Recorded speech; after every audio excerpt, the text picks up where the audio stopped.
Hello everyone, and peace of Christ all of you. Please invite your friends. And today we are going to answer another Abdul.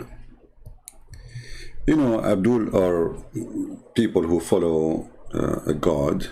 He is a Shin.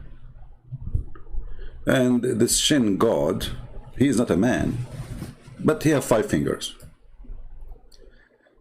He is not a lizard, but he have a leg. He can see, but he is not one-eyed, and he have many eyes. He is not an elephant, but he have ears. He is not a spirit, but he have body.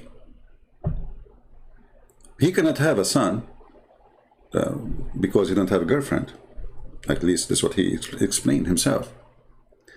So when Muslims they speak to us, they try their logic, and their logic is always extremely funny.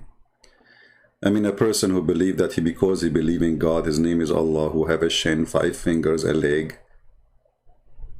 He is not one-eyed, he have a face, he have an ass. Because you go and do jihad against Christians and Jews and Hindus and Buddhas and atheists and blah, blah, blah, blah, blah, blah, blah, and you kill them all, then Allah will make your penis endless. And that is an extremely good logic. Additional to that, the women's private part will be in this too, which makes sense. I mean, you have to put it somewhere. And on top of that, this God, he will flood you with women who you can see through, which absolutely makes sense. And those women, each one of them, her ass is 1 mile, which is extremely small compared to my dream. So when a Muslim, he come to us and he speak about logic. I mean, do you have a mirror? Abdul, do you yourself have a mirror at home? Please look at yourself.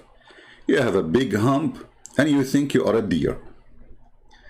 So a Muslim here, his name is Mustafa. His name is Mustafa. Okay, Mustafa. How are you, Mustafa? Let us focus a little bit in your name so we can make you famous. So Mr. Mustafa, he is an extremely philosopher. Actually, philosophy is born out of Islam. And the philosophy of Islam is very simple. You love God. This God, he loves your penis. He will do anything he can to make your penis happy. It's a happy penis religion. In other words, it's a penisy God. And that actually convinced me that this God is a true God, because God must be a pimp these days. So Mr. Mustafa, he said, sinner is Adam, but how can we be sinner too? That's a good question, Mr. Mustafa. Sinner is Adam, how we can be? You stupid idiot. Don't you commit? Are you saying you don't commit sin? Even your prophet Muhammad, the potato, himself, his God said to him, may Allah forgive your sin, so we can be sinners. So he's saying, you Christians, you believe in original sin. Okay, Adam is a sinner, all right? So, but how we can be sinner too? Since we were babies, look here. Even since we were, first of all, who is the stupid, he said to you, that Christians believe that you are a sinner since you were a baby? No, we don't believe in such a thing. This is why Jesus said, if you don't become like those little ones, you will not enter the kingdom of my Father, which means for those, kingdom of heaven is guaranteed. Why? Because they are sinless. So this is your stupid understanding of Christianity, and this is very, very, very acceptable, because you are following a stupid prophet who spent his life, he think that the Christian believe that there's a guy, his name is Allah, and his son is Jesus, and his wife is Mary. I mean, little kid, a little Muslim kid today, he understands the Trinity of the Christians. It is Father, Son, Holy Spirit. There's no Mary. But your stupid God, like Muhammad, that's it. He's stuck there. He thinks Mary is the wife of God. And they get a baby. His name is Jesus. So this is why you are so silly, so stupid, and you yourself saying illogical. I love it when a Muslim, he says illogical. Is it logical that in Islam Jesus have no father? What is the logic of that? You see, I understand Adam is the first man. He is created from mud, so he's not born anyway. So he will not have a father. But how a child is born and he have no father. I mean, so you see here, the Muslim logic is always work when they want, and it doesn't work when they want. So imagine if the Quran did not say that Mary, she gave birth to Jesus with no father. The Muslim will be laughing at us. The Muslim will make thousands of articles about that. But because the Quran, the yellow pages of Muhammad, said that, so nobody complained. They accepted. That's it. It's true. That's it. It's true. I mean, by the way, my mom, she gave birth to me and she have no man. Yeah. She downloaded me from the internet. This is your stupid logic. It wake up when you want. You are a hypocrite like your prophet. So first, in Christianity, we don't believe that you are a sinner even when you are a baby. That's why babies are granted to go to heaven. But the fact, as long as you mention this, you idiot, you just get your prophet busted. Because it's your prophet Muhammad, Aka, the child molester Muhammad. He go after babies for sex, and yet he believed that babies might go to hell. Let us go and see what your prophet said about babies. Are they going to go to heaven? Are they? Let us see.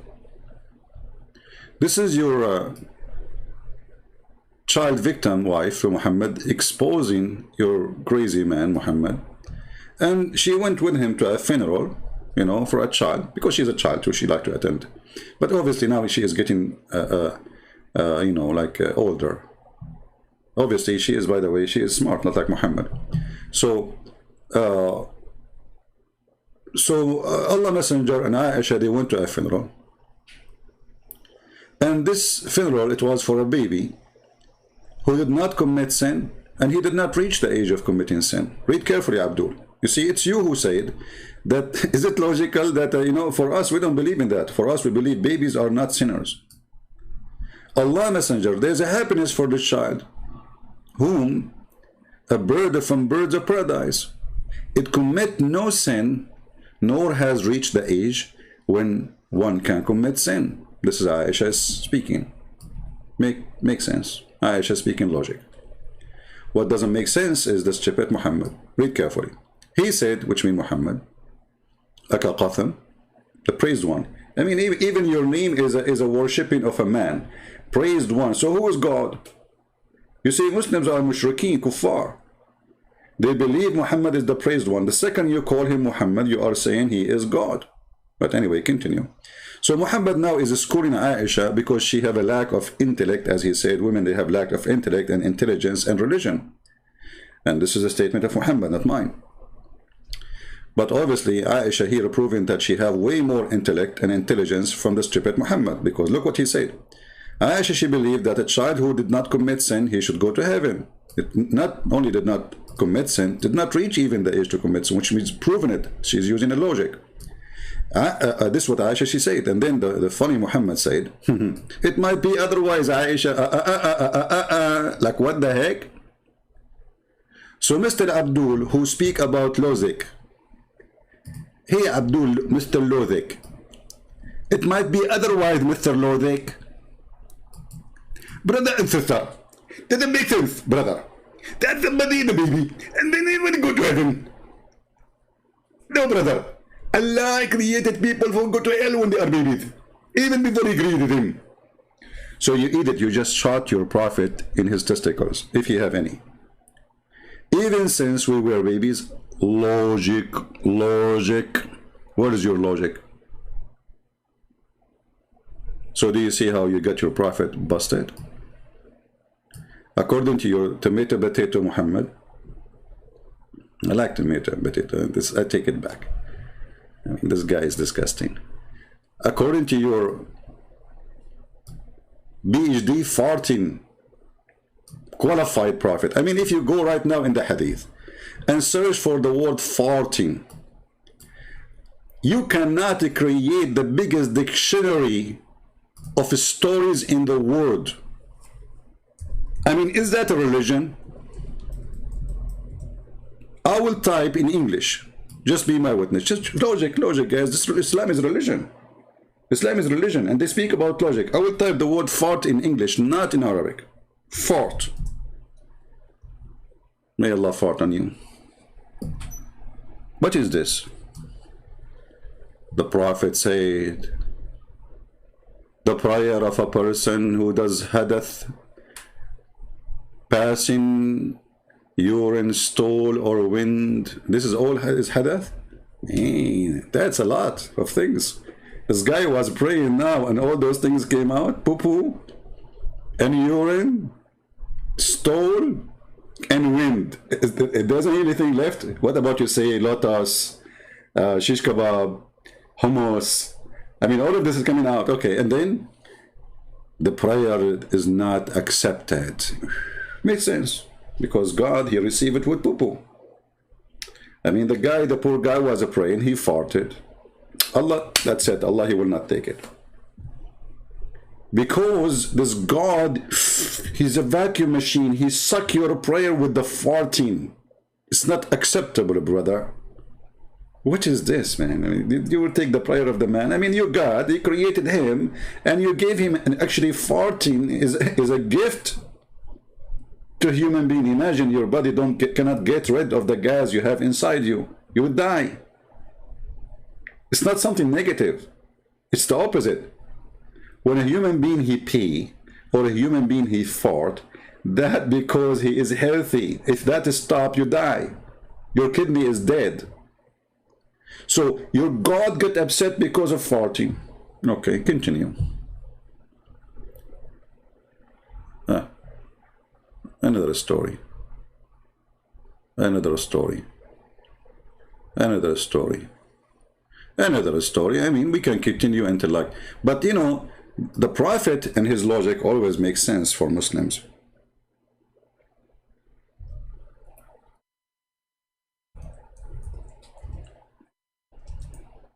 As an example, this one.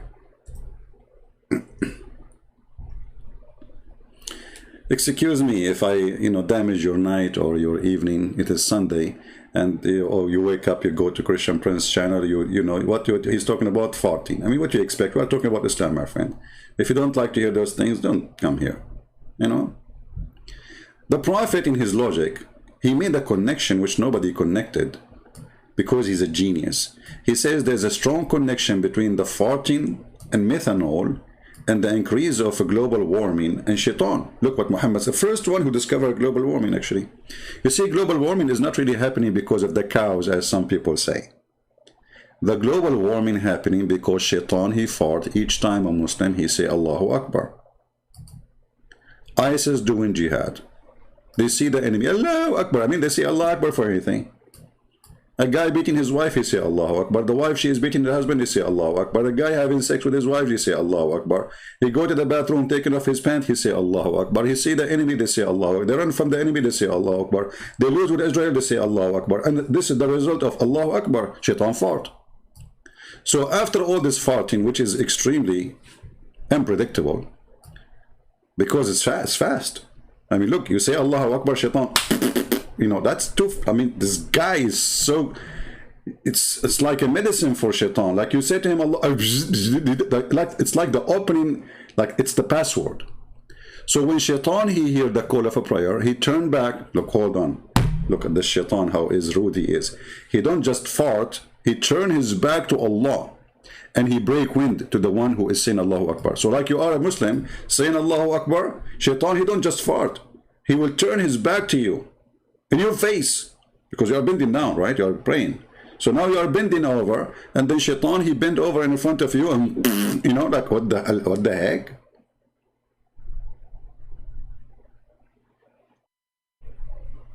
So when you make an article about logic, is that farting logic is what you are using? That there's a connection between fart and God? So your God don't accept your prayer when you fart? And shaitan, when he hear the name of your God, he fart.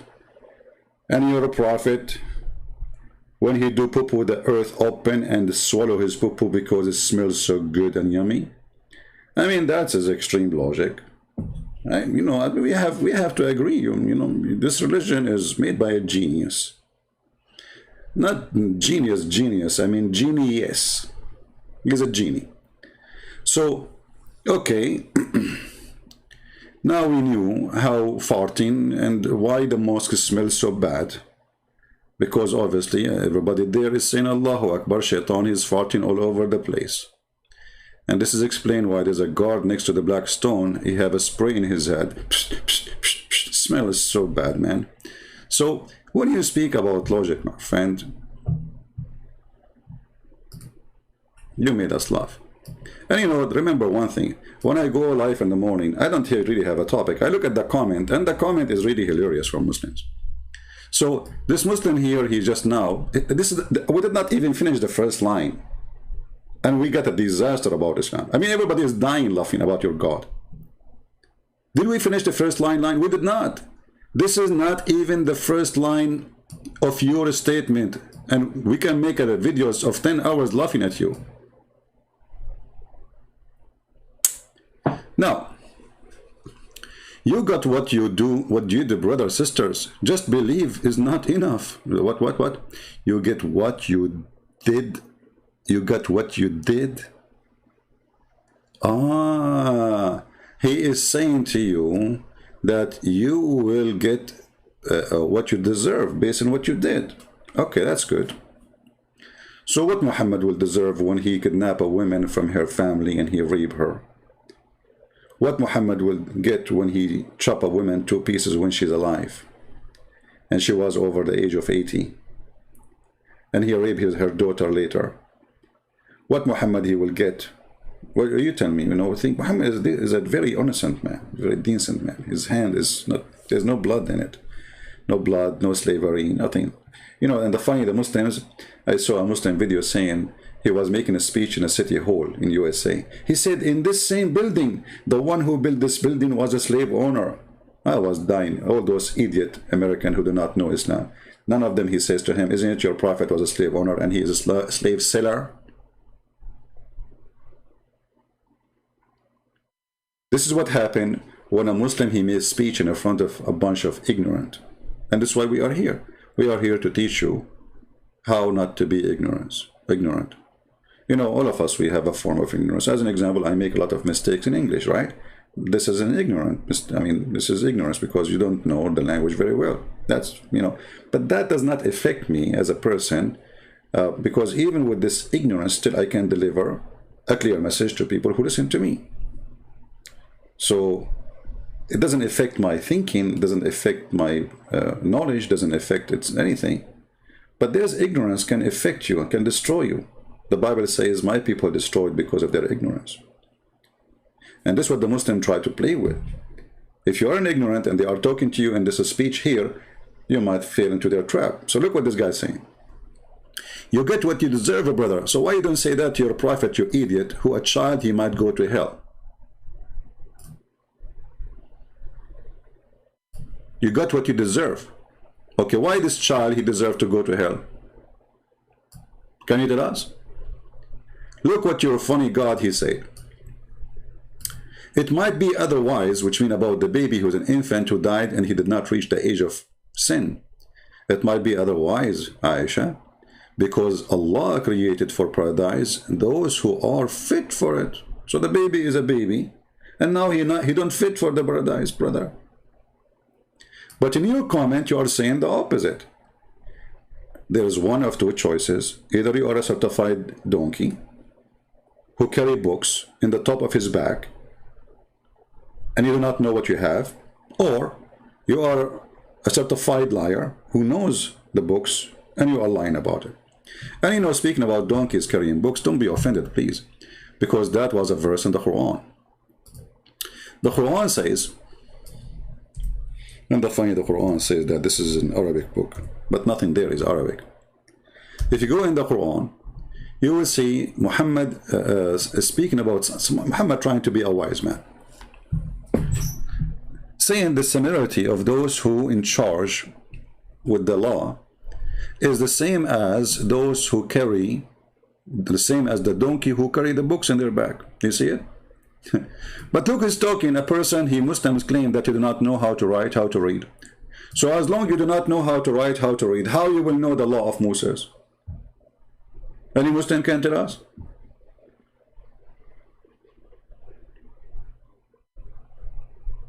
Muhammad speaking about donkey who carry books, and that donkey present a human being. But isn't it this is the same story for Muhammad? Because now if we give Muhammad the Torah, and we say to Muhammad, what is inside the Torah?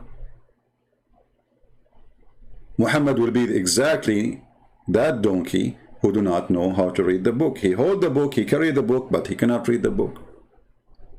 So how you can complain about not able to understand and read, and you are the last one to do so? And here we ask ourselves, why does God explain to us 3 days, 3 nights topic, Jesus? Okay, later. My guys, don't focus with me in the topic we are talking about. When we say we are done, you can ask me questions additional to what we are talking about. So here you see that Muhammad is giving us a great example of his stupidity. He's talking about those who carry books, who do not know the book, but do he know the book? The Quran says no.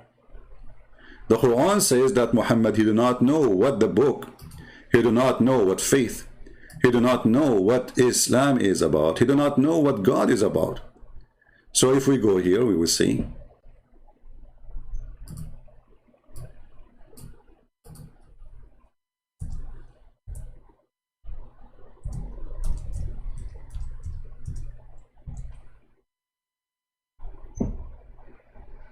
Do Muhammad knew what faith? Do Muhammad knew what is religion? What is God? No, he don't. You know, he's a person who have no idea what he is believing in. So, if there is any Muslim would like to go and like to call us and read with us, if there's any Muslim. Do we have any Muslim here? He is, would like to join us live on air?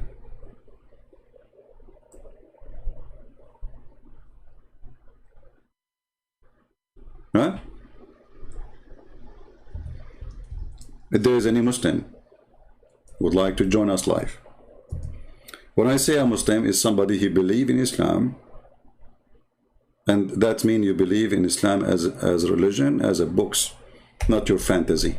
I don't want somebody to give me his own fantasy. Do we have anyone?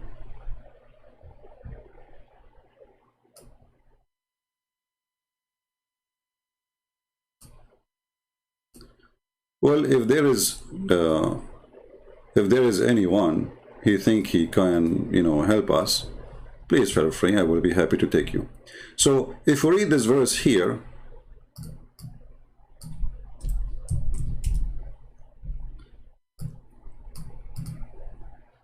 it says, and this is chapter 42,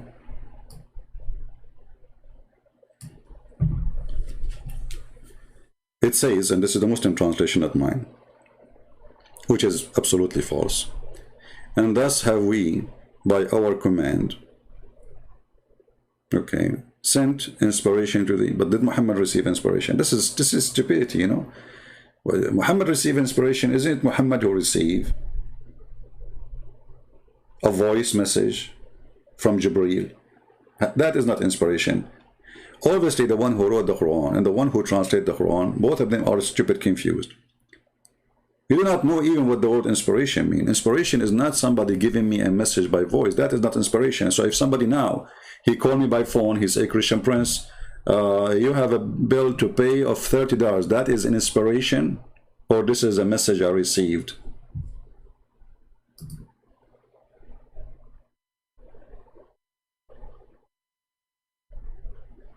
Here you notice how stupid Islam is. Jihad Yusuf, I blocked you. No, Jihad Yusuf, I did not block you. You are a dummy. You are the one who hung up. Why you lie, Jihad Yusuf? Let me call you. Hold on.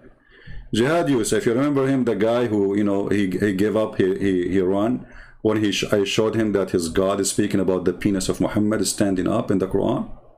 And he said that he watched a video of a girl, her name is Fifi, and she said that this is a lie. And then when I showed him the reference in the front of his eyes, he jumped with the wind. He says, you have your religion, I have mine. So why you lie? He says, I blocked you. I did not block you. Let me call you. Here we go. Let me look for Jihad Yusuf. Go online, Jihad. I will call you immediately. Where is your name? Text me, Jihad.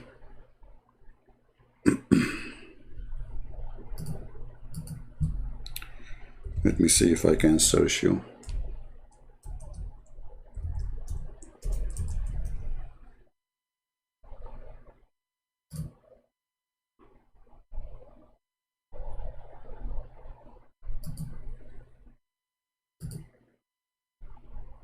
Jihad Yusuf, here we go. I found you. And you said I blocked you? Okay.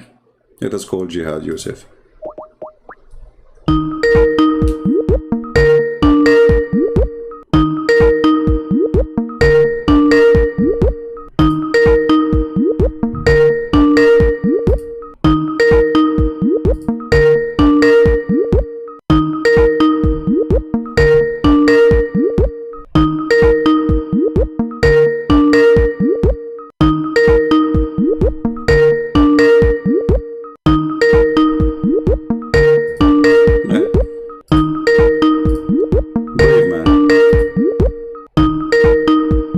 So Jihad, did I block you or you are lying?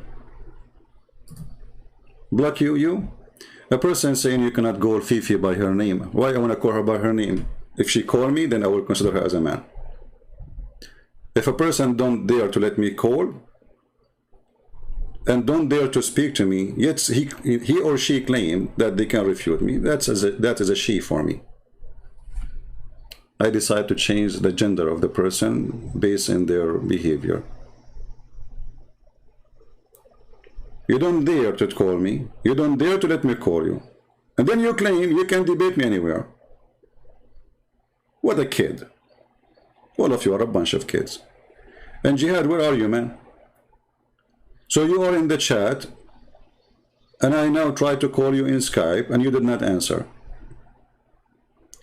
Yet you claim that I blocked you.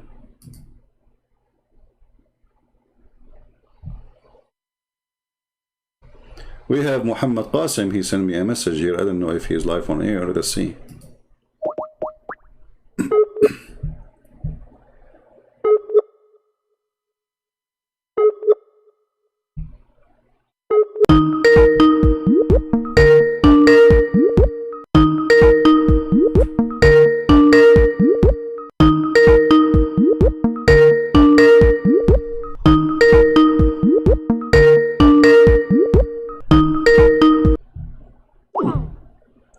See, look, so who is the, you know, I mean, look at them. We go, like, we try to call them. They say they can refute us. They say they can answer us. Yes, Mr. Muhammad, I see you have a message for me saying you would like to join when I'm live, correct? Yeah, that's right. Are you live now? Yes, we are live on here, and we are talking about your prophet. Do your prophet have any faith? What channel is it? What? What channel are you live on? I don't know. Allah knows best, my friend. I can send you a link if you want. Yeah. You don't know my channel now. You call me every day. You join my chat every day, and now you are saying to me what channel. Come on. So I'm asking you now. Do Allah Prophet have faith? I'm a bit busy right now. I'll speak to you some other time. What, are you doing nikah? No nikah. Well, if you're doing nikah, then, you know. I don't know. I hear sound of, okay, so, okay, no problem. Take care. He's busy right now doing nikah. Do we have any Muslim who is not doing nikah?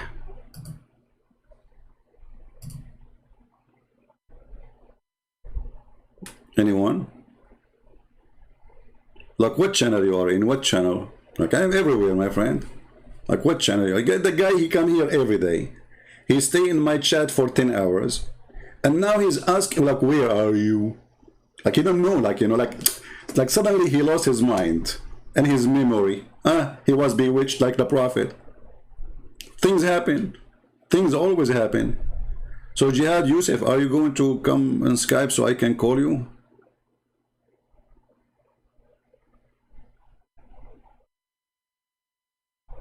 What happened to you, man?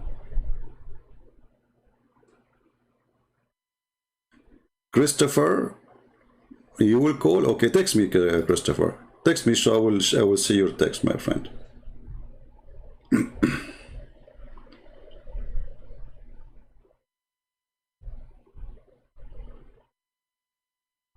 I will be waiting for you to text me.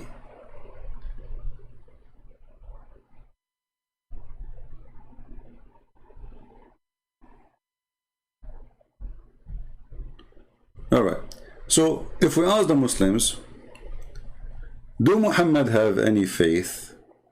What is the religion of Muhammad? You see, we will go, the title there is about God, he sent himself, like, etc., you know. Just to make it simple about that title, because we don't want to forget what we came for. My friend, the message and the messenger present how important it is. So when God, he refused to come to Muhammad and he refused to speak to Muhammad according to your books, that means Muhammad is not important.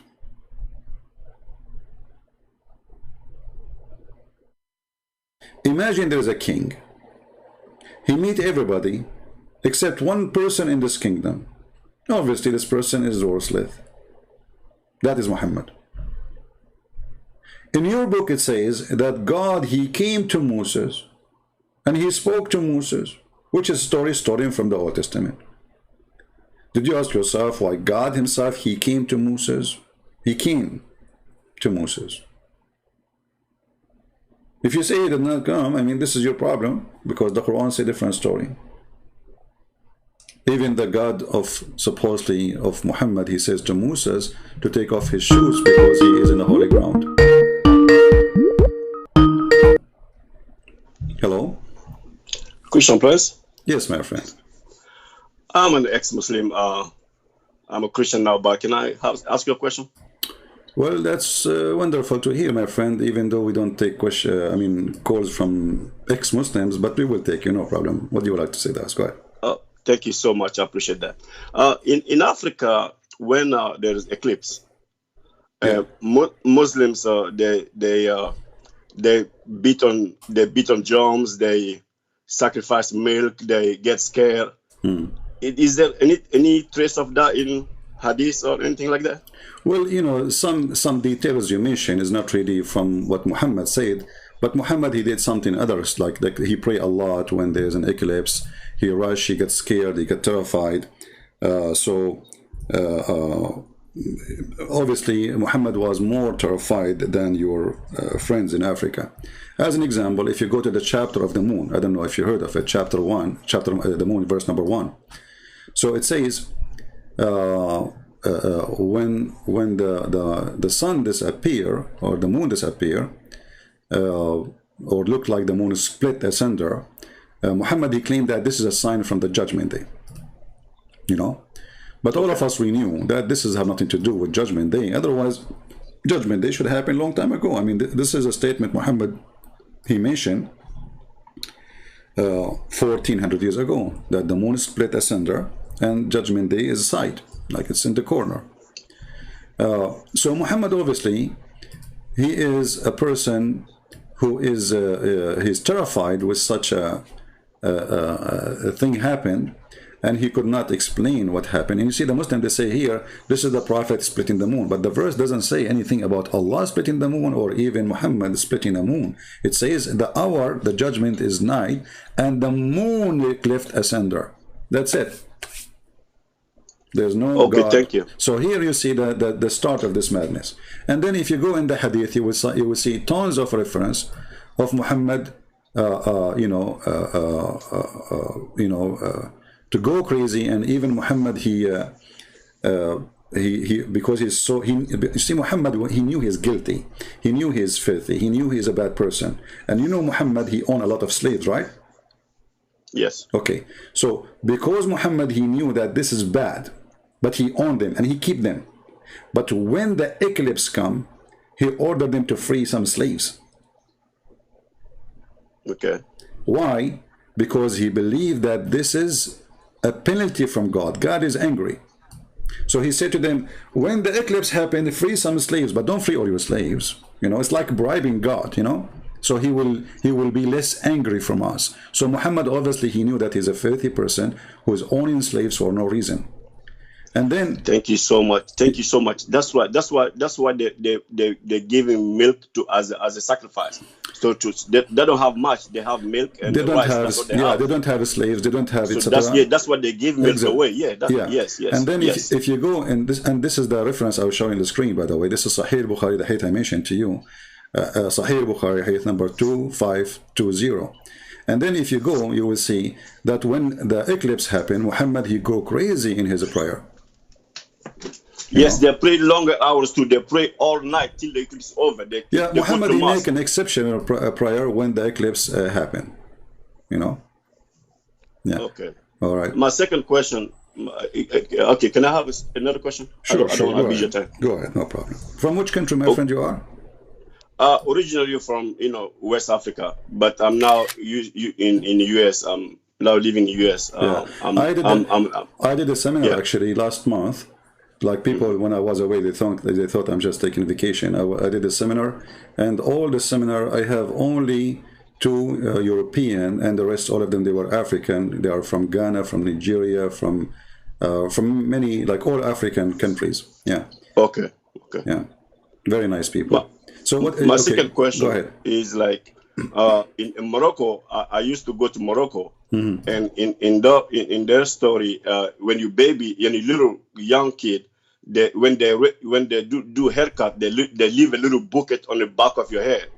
So when you die, Muhammad will pull you with that hair to go to heaven. Is there any trace of that in any place in Islam? Well, this is, I mean, there's many things. I don't remember really any hadith speaking of that. If I remember, I would. Okay. I don't remember anything. But, there's many things the Muslims believe.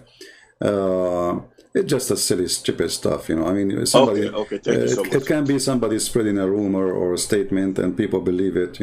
People are desperate. Yeah. But thank you so much for your time. Thank you very much. Like Muhammad, he will grab you from your hair. Or like, what about your hand? I was so silly to me, but I was like, okay. Yeah, actually, the Quran says the opposite. The Quran says that the one who is a liar, Allah will grab him from his hair. So, I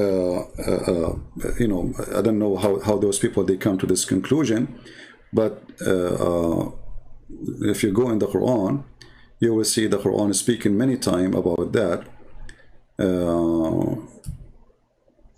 Let us see here. If you go to chapter 96,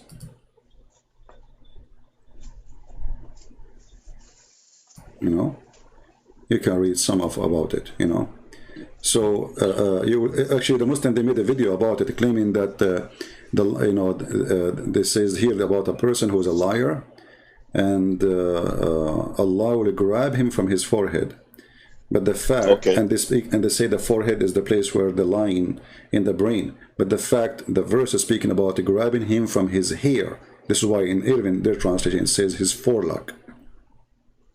This is chapter 96, verse number 15. So, according to the Quran, is the opposite of what those Moroccans are practicing, because the God of Islam will grab the one from his hair if he is a liar, and he is not a good person in Islam. Not the opposite. Okay. Yeah. Okay. All right. Take care, my friend. Thank you so much. Have a good day. You're welcome. The funny is, I saw Muhammad Ishmael when I was talking. He said to me, "Not true." Hey, Muhammad Ishmael, why you don't call me and tell me what is not true? How many slaves your prophet he have, Mr. Not true? That's not true. Why you don't make a song? It's called Not True, Not True. Christian Prince, Not True. Okay, but what is not true? I challenge you, Muhammad Ishmael, to be a truthful person and to give me a call. As you see, it's for free. It costs you nothing. Do you like to call me? Well, we have the Sheikh is texting me. Let us, we have a Sheikh. Hold on.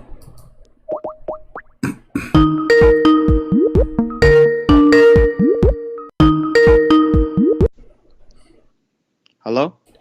you, Sheikh? Hi, are you alive? Yeah, live. And this is the first time I hear a Sheikh saying hi. That you are a modern Sheikh, my friend. Yeah, I was checking through the YouTube, but I didn't see your live video. I am invisible today, you know. Because I'm trying to go on YouTube, you know, to Really? see, but I don't know. I don't know. Maybe YouTube hide my channel. I don't know. But there's almost 1,000 people. They joined already. So I don't know why you cannot find me. so what is the video called? It's called God Sent Himself to Be His Son. Okay, 1 second. I just want to get the video, you know, in case you were going to post something.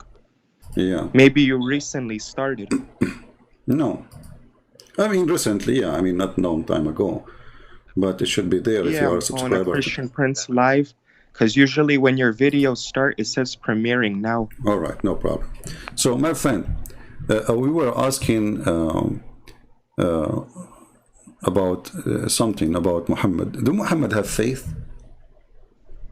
Does Muhammad have what? Faith. Do he believe in anything? Well, he's a Muslim. He believes in Allah. Do he believe really in Allah?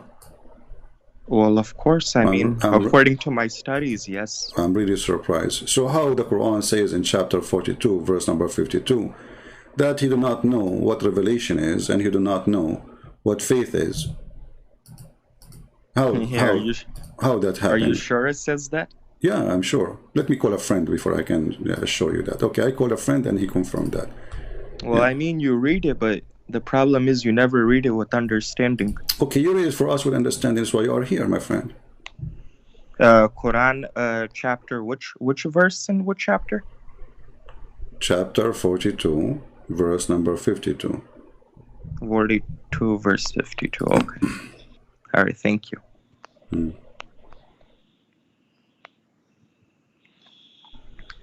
Chapter 42, verse 52. 42:52. You're talking it's like about a music, my friend. Honestly, it's like a music. 42:52. Unbelievable. I love this chapter.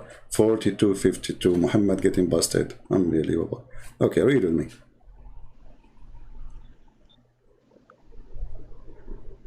In a similar way, we have revealed to you a spirit from our command. You did not know earlier what was the book or what was Iman. But we have made it the Qur'an, a light with which we guide whomever we will from among our servants, and indeed you are guiding people to a straight path.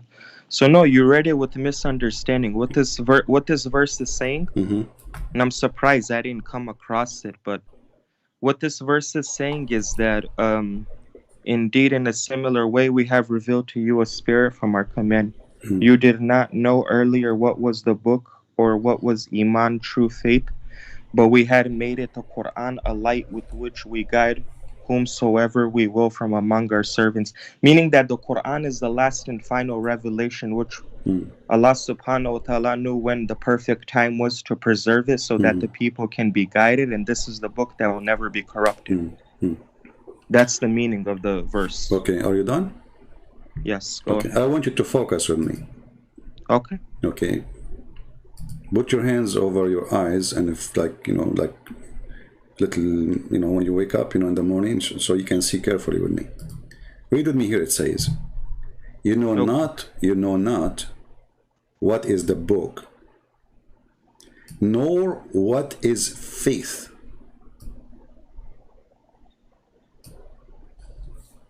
What is that? Continue. Okay, you can continue, no problem. Continue reading. I'm listening. You did read the whole verse. I'm not going to repeat the whole verse twice, 3 times, 5. There's no point. My point is here.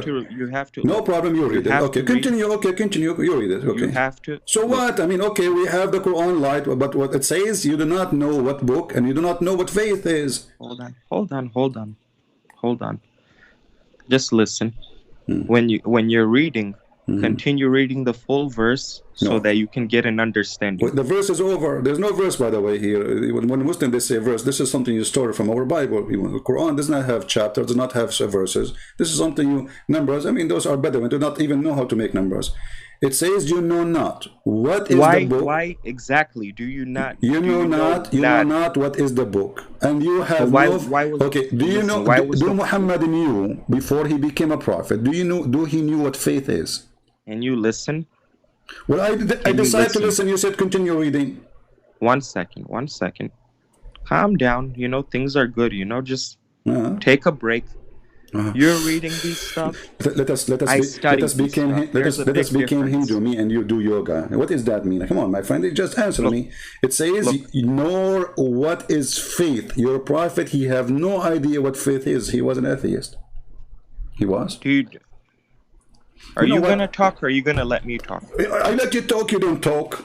And then you said to continue reading. I'm waiting. Okay, I'm waiting for you respectfully. If you want to say something, say something. I say if something. You want me to talk, I'll talk. It is time for you to say something. You said to me, continue reading. Okay. That was earlier. 2 hours ago. You said you don't want to continue reading. Okay, now I'm answering you. Wonderful. Go. You read these stuff. First of all, the biggest problem is you read them out of context. You don't understand them. Second of all, when you look at this stuff in a way, I already told you who I am. My friend, don't tell me how to look at it. I want the answer. Stop playing in the bushes. You know, there is no toilet paper to save you now. You can use only rocks and stones. No. Don't I am play not games. Okay, bit. it says, nor he have faith. Don't go around. I don't want you to teach me how to understand it. I want you to make it clear for us. That's all. I am making it clear for you. Go to the answer. Stop talking about how to read and go teach your prophet how to read. Now, I'm asking you. It says that he have no faith. He couldn't read and write anyway. We never denied that, did we? Well, because you're ignorant. There's nowhere it says he cannot read and write. No. That's why we know. That's why we have proof that the Quran is the word of Allah. We will go there now later after we finish this one. So it says in Muhammad he never have faith. What does that mean? Then why was the Quran preserved? Change topic. The Quran never preserved. The goat ate it. Why? No. The weak Hassan hadith is showing. How it's weak? You stupid! You just said Hassan. Hassan mean good. How it is weak and Hassan? It's not backed up by chains of narration. Just stop playing games. Anyway, listen. I want you now to tell us. You see, you are going all over the place. You are like a chicken who's trying to say that she have an egg, but there's no eggs. You cannot lay eggs because you are a rooster. You forgot yourself. So look how confused you are. You are confused about your gender. You are a chicken who think it's a rooster, and this rooster can claim to have eggs, and yet he have no eggs. But I'm asking you now. It says, "Know what is faith." Stop playing a game. I asked you the question 15 minutes ago, and until now you are going in circle. So why Muhammad don't have any faith and he's 40 years old? What was his religion then? He does have faith. I'm explaining to you once. All you have to do is be quiet. That's all. That's all. Okay, go ahead. Okay, I'm explaining to you once. He does have faith. When you read these verses, you have to read them with understanding. Okay. This is the biggest problem with you. Go ahead. Stop being stupid. Here we go. He's talking about my problem now. Forget my problem, my friend. Now give me solve the problem. Forget about my problem. Each time I give you the microphone to answer, you says you don't understand. This is your problem. This is we got it. We got it. It's you who's a genius. It says here, know what is faith. Muhammad, he did not even know what faith is. And you say he have. So are you saying the Quran is stupid? No, the Quran is correct. You're not continuing. You're not continuously reading the doesn't verse. matter. It says he have no faith. The word is so clear. Nor what is faith. Continue reading. That's all you have to do. Okay. Shall I hang up on you because you will not answer me? I am answering you. Don't run away and then post a video saying I ran away. Why you are skipping an important sentence and you say continue reading? Because the word, the reading after have nothing to do with this. It's like, except it says, now we gave you a book. Now we gave you a book. Now you will have a faith. Now, this is what it's saying. But before that point, Muhammad, he have no book. He have no faith. Do you agree? That's talking about the preservation of the Quran. What Quran preservation? He did not give him Quran yet. This is before Quran. He says, you know not what is the book. Meaning to the ummah, all the people that are in the world, there hasn't been a book that has yet come. Idiot. This is what happens when you try to squeeze an empty mayonnaise bar. There's no mayonnaise. Even farting, there's nothing there. You squeeze him until tomorrow, nothing will come out. It's just about what is reservation of the Quran, you idiot? And continue reading. What this guy is talking about? I mean, look how simple the verse. Even this one, they want to make it something else. And the funny, you claim that you are a sheikh and you never passed by this verse before. You are a skipper, aren't you? You like to skip things. Hey, Sheikh Jihad, how are you? Hello. Hey, hello, Sheikh Jihad, how are you? Yeah, I'm gonna comment on that verse. Okay, go ahead. So you knew not what is the book, nor what is faith. Simply put, my friend, this is referring to before Muhammad sallallahu alaihi wasallam was a prophet. So before he got any revelations, he doesn't know anything. Okay, wonderful. Until he got the knowledge. See, this is an answer of a person who is being honest. That guy who was playing games. Thank you, Jihad. So guys, he don't know anything. He have no faith. So what was the faith for 40 years of Muhammad? But why is that something that you think you want to get busted? Because before Moses he got revelation, what does he know? He doesn't know anything. No, Moses. Before Jesus he got revelation. What does he know? No. You see, first of all, Jesus did not get revelation. Secondly, the prophet of God. You know, don't you Muslim, you claim that even Adam was a prophet? Don't you Muslim? Adam was a prophet. Yeah. Don't you Muslim claim that Abraham he was a prophet? And a couple of things. I want to bring some Bible. Hold on. So now you don't say. You never let me bring no Bible. No. So when you say Moses don't have anything, this is a lie. You know. Because if you don't have anything, there's no Adam and there's no Abraham and there's no people before him. But those people, they knew about God before them. So you did lie about this one. Okay, Secondly, no. What about Abraham? Abraham, wonderful. Abraham. You Muslim, you lie. You say Muhammad was Abrahamic before he became a prophet. Correct?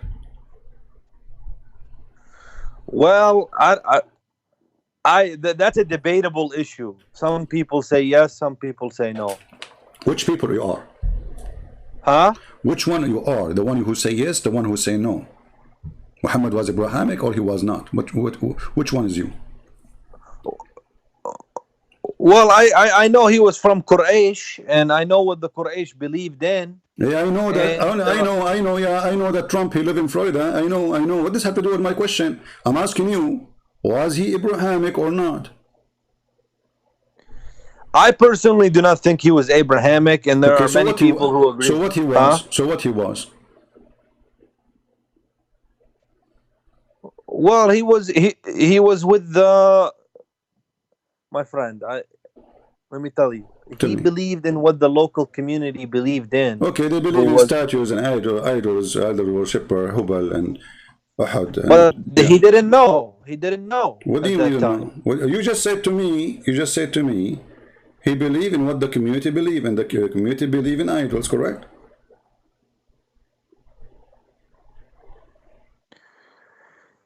Yeah, that's what they believed in. Okay, so Muhammad was an idol believer until the age of 40. When he received revelations from Allah, he became the first Muslim. But there are some who believe he was Abrahamic. Okay. He worshipped one God. So they are wrong or they are right? This is the question, because here it says, nor what is faith. So if you say he's Abrahamic, that means the Quran lie. This is something that we're not certain of. You Muslims are not certain of anything. This is why you keep saying Allah knows best, Allah knows best. Are you certain about anything? What is revealed in the Quran and what is in the Hadith, we're certain about it. Here we go. Okay, the Quran says he do not know what faith, and then you answer to me not sure. As I said, this is before his revelation. Okay, so Muhammad before his revelation was a pagan person. Maybe he was a Hindu. It's possible that he believed in what the local customs of the people of Quraysh was believing in. Okay, so Muhammad before and and possibly what his parents used to believe in. Exactly. So thank you very much, Mr. Jihad. I appreciate your honesty. You are more honest than the other potato. So Based on what you said, he believed in what his parents believe, and he do what his parents used to do. And what they used to do, they go naked around the Kaaba. Is that correct? Well, they go around the Kaaba, but they never went naked. Who said that? I never heard about that. Okay. Okay. Don't start making things up. I like to make things up. Here we go. This is a weak hadith. I want you to read it. And it says, Hisham narrated in the authority of his father that Arabs, with exception of Hams, whatever, blah, blah, blah, Quraysh, they used But I want to make a statement. Hold on. Whatever the Prophet believed in before his revelation. Hold on. You just said he did exactly what his parents used to do. And here it says, yeah, but just because if he did that, it doesn't mean anything. A second ago you said I'm making things up, and now it's not making up. And this is, by the way, I said to you, this is a weak hadith. So do you have a comment about weak hadith? It's a weak hadith. Let me see the grade.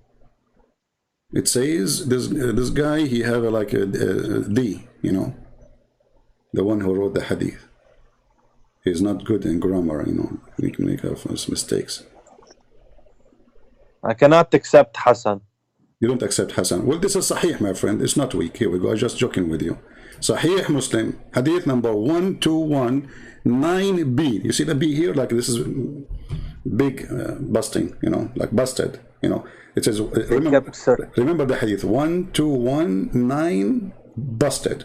Okay, so it says here that the Arab, and you said to me that the Prophet used to do the same as the Arab, as his parents. They used to go, exactly. This is before with Muhammad, 40 years of his life. You are the one who agree with it. 40 years of Muhammad life was in the time of a Jahiliyyah, which means the period of ignorance. So Muhammad was ignorant like the rest of them, right? And what he do? He take off his panty, he go around the Kaaba, you know, like, you know, do you see them in the movie? But why? But I just don't understand. Okay, so even if that's true, how are you getting us busted with that? Because he didn't have the knowledge yet. Hold on. So Allah, he waited 40 years. How you want to say that we're busted by that? He waited 40 years of the life of Muhammad to decide that it is time for them to stop taking off their panty around the Kaaba. Isn't he offended all this time, all this year, even before Muhammad's birth? So if this is the house of God, why Allah did not send anybody? My friend, you cannot question Allah. Allah does as He will. Okay, Allah does as He will. But shouldn't He not let Muhammad take off his pants and go naked around the Kaaba too? Well, we don't have any evidence that the Prophet ﷺ did that. What do you mean? You are the one who just told me he used to do as his parents. A second ago you forgot. It says their descendants circumambulated the house naked. But there's no narration to say that the Prophet himself did this. It doesn't matter. Okay. I will use the narration of Mr. Jihad. Sheikh Jihad called me. He said the Prophet used to do as the community. Correct? CP, just speak about things that you are certain about. I did. Just speak about things you have a clear evidence about. I have a clear Don't evidence. Don't give me anecdotal evidence about things. I have a clear evidence in front of me that this was a nude party, Kaaba religion, sex religion, and those people. What I see here is that the people of Quraysh used to do it. Some of the people used to practice. Question. Okay, I'm with you there. Why they do that? What kind of religion? That religion required people go naked around it or around the house. What is going on there? My friend, there was so many pagans in so many parts of the Middle East. You know this. Okay, that's what people they practiced until the Prophet did come to them. Either Abraham or Moses, but nothing or changed. Jesus. Nothing changed. Muhammad, he came still. Or Muhammad. Okay, listen. Aren't you Muslims still naked around the Kaaba? You don't wear anything. You put a sheet around you. You show your half of your body. You wear no underwear, and you are just trying to be like the Hindus. If we go right now and search for Hindu clothing or Hindu priest, we will see that you are wearing exactly as the Hindu priest. This is Hajj. This is Hajj. Exactly. So you are copying the Hajj. You are copying the Hajj of the Hindu and you have no religion. Muhammad is just copying other religion. The community, you know, if you look at the map, you will see India is just in across the sea from Saudi Arabia, very short distance. You know, a few hours by little boat you can get from Pakistan, which is part of India all this time. You know, and you will be in Saudi Arabia. This is why those people are Indian. They are not really. There's nothing that's called Arab. So those Indian who came to this land, Arab. Al-Arab, they are Indian. No, Al-Arab are not Indian. So what they are? They're not Indian. So what they are? They are the Arab. They are the descendants of the desert. So how you explain? The Jazair al-Arabiya, the Saudi Arabian Peninsula. How you explain they look the same exactly like people of Pakistan and India? Who look like Pakistan and India? Those Arab. No. The Arab do not look like Pakistan and India. They don't. No. Okay. Well, anyone goes. Here we go. This is the prince of Qatar, as an example. Isn't he a Pakistani boy? My friend, do not put Arabs with Pakistanis and Indians, okay? It's not the same. It is the same. You can tell. I mean, they are Pakistani. You know, they are here, their look, their face. With their my skin. respect to the Pakistanis. Okay, with my respect to the Pakistanis. Okay, forget about the Pakistani and Pakistani. Now I'm asking you, why when you go to Hajj you cannot wear a clothing? You wear a sheet showing half of your body. If you are not copying the Hindus, you are copying who? Allahu A'lam, يعني. This is... Allah knows best again. Here we go. This is, you know, a cultural practice. So it is not from God? This is just a community? This is what the Prophet said we should do. So we're going to follow with the Prophet. Okay, so the Prophet, he told That's you... all I can say. The Prophet, the Prophet said this. The Prophet, he told you to go naked around the Kaaba wearing no underwear, no pant, no panty for the women, and the guy... We don't do the nude. We don't do the nude anymore. What do you mean you don't do the nude anymore? This is nude. What is this? Are you wearing anything? We wear something now. You wear it's white. You wear something. What you wear? You wear a sheet like the Hindus.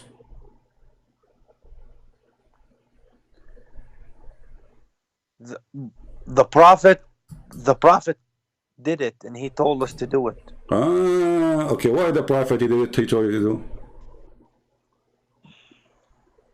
Because the black stone, it's a holy tradition, my friend. It's a holy tradition. It's a holy tradition. So the black stone is a holy tradition. What make it holy?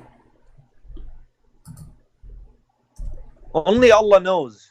Like we cannot. You know, this is why I cannot debate Muslims, because they get me busted always. Guys, look at this answer. Allah knows. Only Allah knows. That's it. He got me. I mean, what I can say now? We can't say anything. That's it. Allah only. But Allah why do Christians go inside of a church and kiss a cross? Okay, hold on. Why you Christians? And why do the Catholics kiss the statue and worship the Virgin Mary? My friend, nobody worshipped Mary. That's a lie. Secondly, yes, the Catholics do. No, they don't. That's not true. That's a lie. You know. Secondly, yes, they do. Even the other sects of Christianity. Okay, hold on. Can you give me a reference of a Catholic? They get the Catholics busted for deitizing. Abdul, you are a liar, and all those who say those things, they are just hateful people, liar like you. I'm asking you, can you show me a reference of the Catholic that they worship Mary? I will put it in the screen. Well, I have to search. So I will give you 10 years, so that's a lie. Secondly, don't change the topic. So now I want to bring Bible at some point, but go ahead. No problem. So now you say that the Prophet, he made you do that, and he considered the black stone holy. We asked before, why the black stone holy? No Muslim can answer. Why the black stone is holy? Listen, I have a reference. So, listen. When Catholics pray to Mary, they are not worshiping her. Rather, they are honoring her and asking for her intercession on their behalf. So, maybe, okay, intercession? Who can intercede? You tell me. Mary's going to intercede now. Who is going to intercede? According to you, is interceding is a shirk? It's a form of shirk. Okay, so guys, be my witness. He just said interceding is a shirk, but isn't it your Quran says that Muhammad will intercede, and your prophet, he claimed that? No. But this is. Oh, no, See no, how no, you no, twist no, no. it? Everybody, You see how you twist? everybody heard you saying that. Let us go. Let us go and see. So intercession is a shirk. It's a pagan practice. Thank you very much. But it's the Catholic who is practicing it. You don't want to answer about it. Don't change. You see, I did not say anything about the Catholic. You are the one who mentioned it, and you lie. You say they worship her. It turned to be they are asking her to pray for Let them. me show you. Let Hold me on. send you the My reference. friend, I ask people here. Just today I posted in my Twitter. You want to pray for You know, people. your fans here, they're so Listen. disrespectful. They don't want to have Just today, I asked people in fruitful, Patreon intellectual discussion. to pray for people in Greece because they have fire. I'm asking them for intercession. Yes, to ask God. No, nothing wrong with that. So she is joining us in the prayer to pray with us. She is not really the one. Mary? Yeah.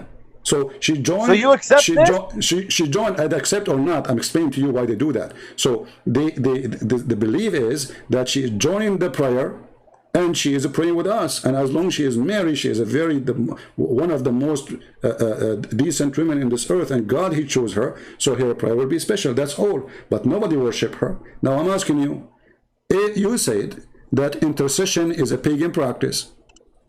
And you're a prophet, he said. Which you guys are doing. And so you just admit that Christians are a bunch of pagans. No, we don't. This is joined for a forest of a prayer. I say that we pray. Well, you guys are pagan in my book. You are, no problem. You can say whatever you want. We don't kiss stones. We don't worship stones. We don't believe in holy stones. It is you Muslim who do that, and you are pagan. You are coming from the Hindu. Now you will see that Muhammad is the one who do intercession to his nation in the day of judgment, and you are the one who said in the day of judgment. No problem. It's different. No, doesn't matter. You said intercession. No, he's asking you now to pray. Muhammad, he asked you now to pray for those who pray for him. Now he is going to intercede. We worship Allah alone. Okay, Allah. Okay. When you pray, alone. when you pray, your prayer go to who? We worship Allah. That's another question. When you pray, your prayer go to who? To Muhammad or to Allah? We pray to Allah. Okay, your prayer go to who? To Muhammad or to Allah? We pray to Allah. Okay, but your prayer goes to where? It goes to Allah. What if I show you it goes to Muhammad? What you will do? Hello? Here we go. This is your prophet claiming that the prayer of all Muslims goes to him. To Allah. Your prayer goes to Muhammad. Read it carefully. Read it. Why you are lying to us, my friend? I was going to make an admin in my chat. Wait a minute. Yeah, read it. What the reference? Here we go. The reference in front of you. What is it? I don't see it. Okay, refresh your page. It's going to take. Did you say inshallah before you call me? This is why you don't see it. Okay, the messenger of Allah said the man. Oh, you have a delay, huh? Okay. Can you make it clear on the screen? Well, I don't know why it's not clear for you. I think it's clear for everybody. This is what I don't like. The most excellent of your days, so invoke any blessing on me on that day, for your blessing will be submitted. Your blessing will be submitted to me. The companions asked, Messenger, how can our blessing?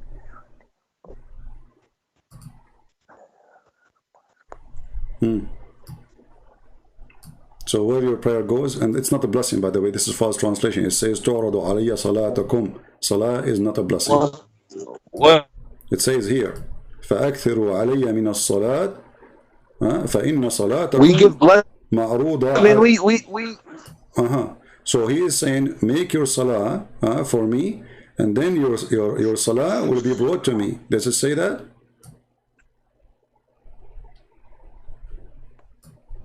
Your salah does not go to Allah, it goes to Muhammad. No, it doesn't say that, CP. It says that. Read it. Here we go. Go ahead, read it. Read it. Get me busted right now. Don't do it tomorrow. As long as it doesn't say that, CP. Read it and get me busted. Go ahead. I'm listening. I say it does say that. You say it doesn't. Yeah, prove it. Go ahead. We honor the Prophet by sending our blessing to him. First But of it's all, just- it doesn't say the word blessing. In Arabic, it says salat. The word salat But is not we a blessing. do it for Ibrahim too. Hold on. We do it for Ibrahim too. No, hold on. Here, the topic was, your prayer goes to who? To Allah or to Muhammad? You said to Allah. You forgot? But does this hadith go against the Quran? This Do you not, find this, this in the Quran? This is not my business, my friend. The Quran is a messed up book. Everything is the Quran is against itself. But this is not the topic now. Your prayer is not a blessing. They lie in the translation. Your prayer on Muhammad goes to Muhammad, not to Allah. My friend, we send blessings to the Prophet. You understand me? You know Arabic, and there's nowhere here it says the word blessing. This is number one. Can you show me the word blessing? If you can show me the word blessing in Arabic, I will shave my 25-foot beard. The word blessing is barakah. Okay, thank you. Guys, the word blessing is barakah. Wonderful. Where is the word barakah in the hadith? There's no barakah. I see the English. Okay, I will show you the Arabic. Here we go. It says, فَأَكْثِرُوا عَلَيَّ مِنَ الصَّلَاةِ فِيهِ فَإِنَّ صَلَاتَكُمْ مَعْرُوضَ عَلَيْهِ صَلَاةً. But you know, if so salat your people, they just want to silence me. They don't want me to bring the Bible. So salah is a prayer, not a blessing, because you are the one who said the word blessing is barakah. Thank you very much. So barakah is a blessing, salah is a prayer. So where your prayer goes to Muhammad. So who's God?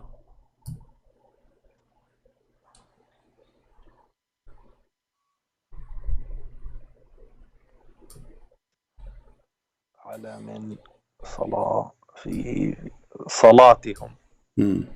I like your Arabic, my friend. صلاتكم. Yeah, صلاتكم معروضة علي. فإن صلاتكم معروضة علي. Who is the one who will receive the salah of the Muslims? Muhammad. They said to him, but how you are going to review our prayer and you are going to be dead? Look what he claimed. He claimed that we people of Prophet, our body will not decay. So is Muhammad is a zombie? Muhammad is dead, but he's alive? How the prayer will be received to Muhammad and he can review it? I will come back to you on this one. You will come back to me. Okay, we will go. Okay. But you know, don't butt me. Because Jihad, don't butt me, please. My friend, don't butt me.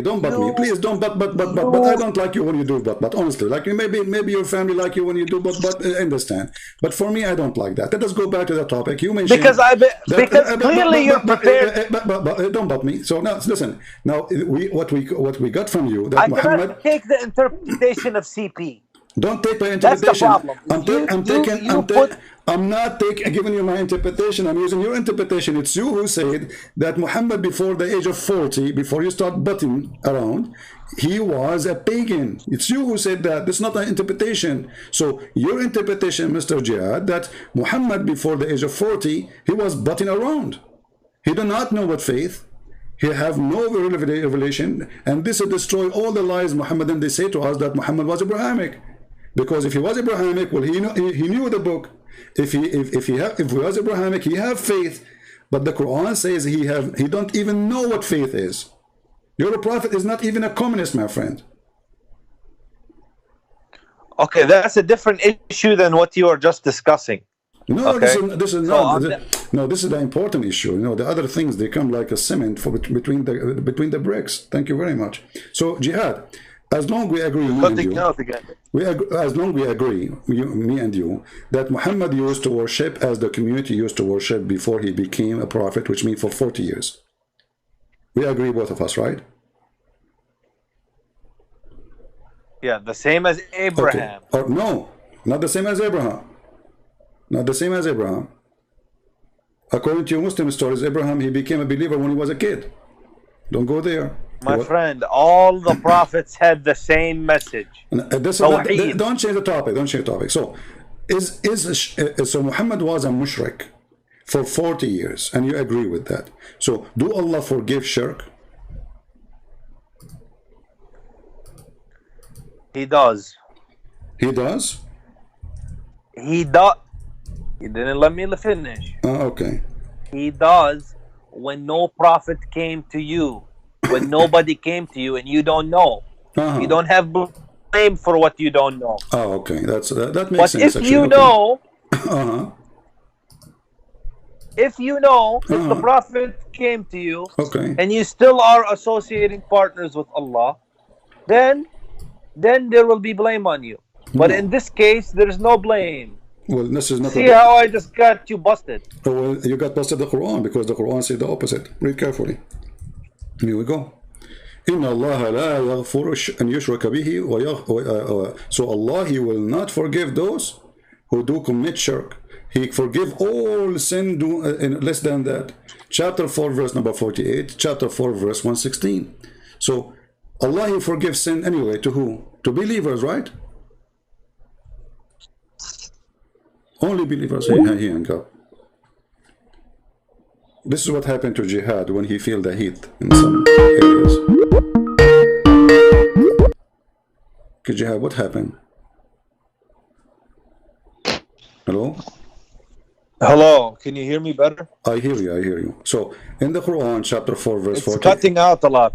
It's all right. You know, I will. You know, Allah knows best why the internet is not working. You know, yeah. Hold on. Okay, I'm holding.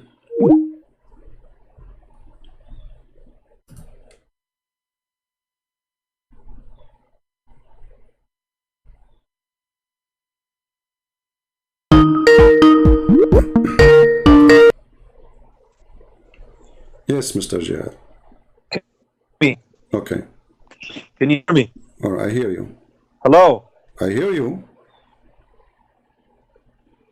I hear you. Allah forgiveth not that partner should be set up with Him. Okay. But He forgiveth anything else to whom He pleaseth. All right.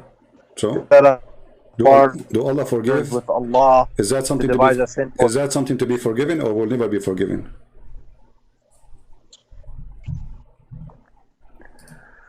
But yes, this is peace. You have a peace here, but this is referring to if the Prophet come you.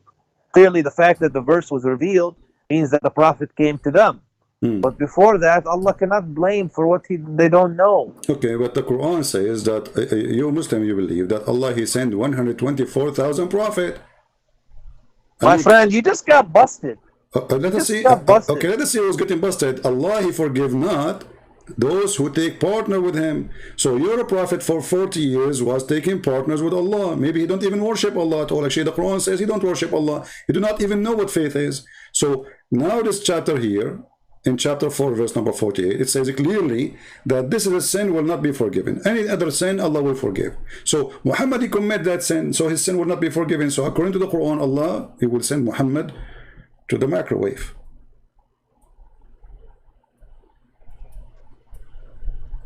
Okay, so you're saying this, I'm saying that. I'm not saying this and that. I'm not saying this and that. I'm saying the Quran, what the Quran is saying. The Quran saying clear words. Allah forgive not anyone. He will not. If that's but you do not know. You are putting your own meanings. The seed. What meaning? Okay, do I need to put my own meaning? I mean, the verse is so clear. Even this one, I'm putting my own meaning. Allah forgive not that who take a partner with Him. That's it. He will not forgive that. He will never forgive it. He forgive all other sin. But this one, no. Very simple.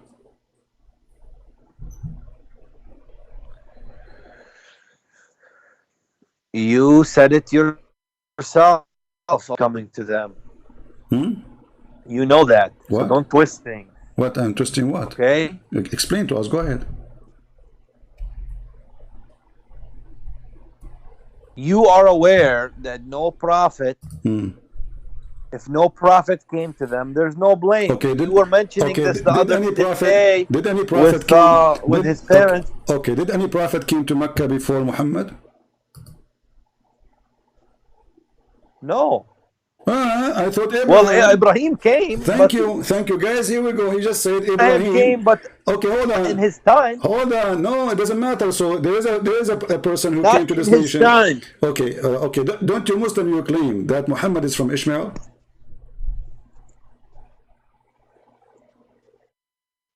They didn't have Ibrahim. They didn't have. I'm asking you. Don't you Muslim you claim that Muhammad is from descendant from Ishmael? Ismail. Yes.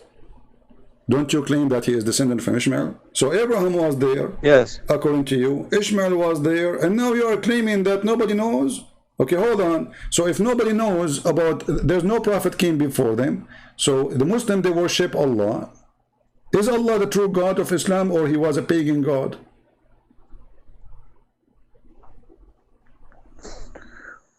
Allah is the God of Adam. Okay, so here we go. So the Arab, obviously, they Allah. are, okay, hold on. So the Arab, they are worshiping, according to you, the God of Abraham. So how you say nobody came to them, and yet they are worshiping Allah, and beside him they worship pagan gods. So obviously they have received a message from who?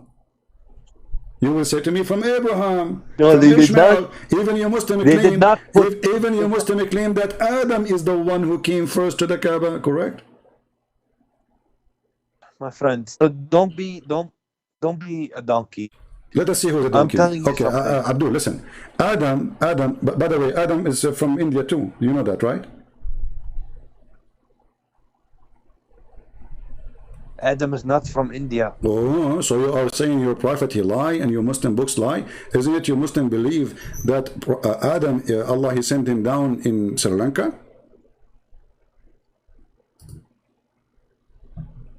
That's you saying this. Me, I am All saying I'm- that. Okay, hold on, guys. I am saying All that. I'm telling you Okay. before you jump, before you jump, yeah, Ibrahim was there, but the people of Nabi Muhammad alayhi salam's time did not have knowledge Okay, of him. hold on. And then I want the you. Prophet informed them Hold on. that Allah hold on. is one God. Okay. It's just the Arabic word. Hold on. Okay. Okay, Arabic guys, word. that's an Arabic word. That's an Arabic word. We got it. It's an Arabic word. So let us see here. This is your sheikh. Maybe you can listen to the sheikh from YouTube, so you can hear it, and then just mute it after you finish hearing the sheikh. He is explaining where Adam he came to. Now if we look at Adam alayhi salam, he came down onto the earth. He was sent to the earth. There's a question. Where did he land? Where he landed? He wasn't just thrown so that suddenly he landed, meaning he dropped, but Allah placed him on the earth. This we find in the narration of Rasulullah sallallahu alaihi wasallam, where he says that Adam alayhi salam nazala fil Hind. He came down in what is known as the Indo-Pak subcontinent, precisely Sri Lanka. There is Hold on. Did you hear it? Precisely Sri Lanka. He came to India. So I'm waiting it. So when I say that Islam based on Hindu Indian religion, obviously it is, because your first man is an Indian There's a man. question. Where did he land? He came down on the earth. He was sent to the earth. There's a question. Wait a minute. Where did he land? He wasn't just thrown so that suddenly he landed, meaning he dropped. But Allah placed him on the earth. This we find in the narration of Rasulullah. Okay, now mute YouTube. Mute YouTube. He came down in what is known as the Mute YouTube. Indo. Mute YouTube. See?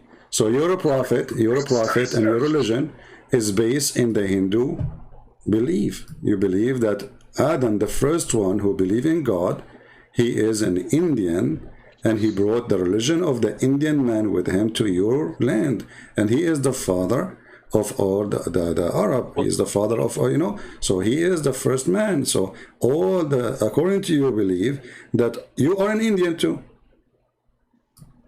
So stop saying to yourself, I'm an Arab. You are not. Either you believe what your prophet said, and here the scholar, he will quote for you your prophet saying that. So either you accept what your prophet is saying, or you don't accept it. So you Muslims are weird. You are Abdul when you want. You are not Abdul when you want. When we got you busted, you say Allah knows best, and the best scenario you will hang up like last time. So obviously all your religion is coming from the Hindu religion, the black stone kissing. Black stone is holy in the shape of a vagina. Hindus, they have a stone, present the man private part, the women private part. They put it in the middle of the temple. They believe it's holy. They put flower around it. They believe in fertilization, and you Muslims believe in the same.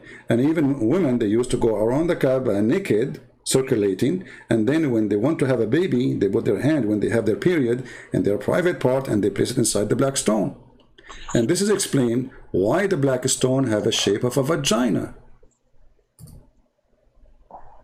But the Prophet put a stop to all this. Thank you, guys. Did you hear it? The Prophet, he put a stop for all of this, so he agreed in everything I just said.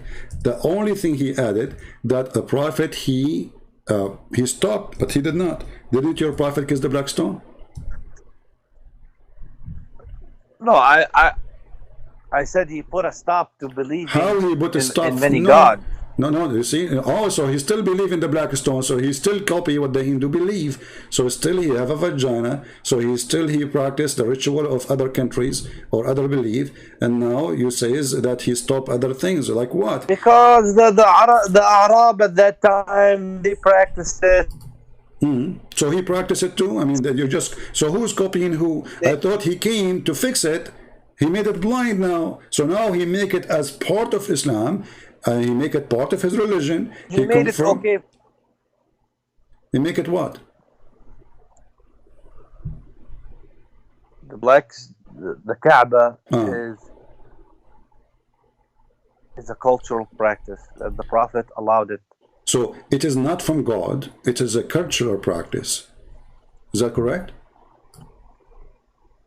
No, the stone is from Allah. It's from Allah. So it's not cultural then.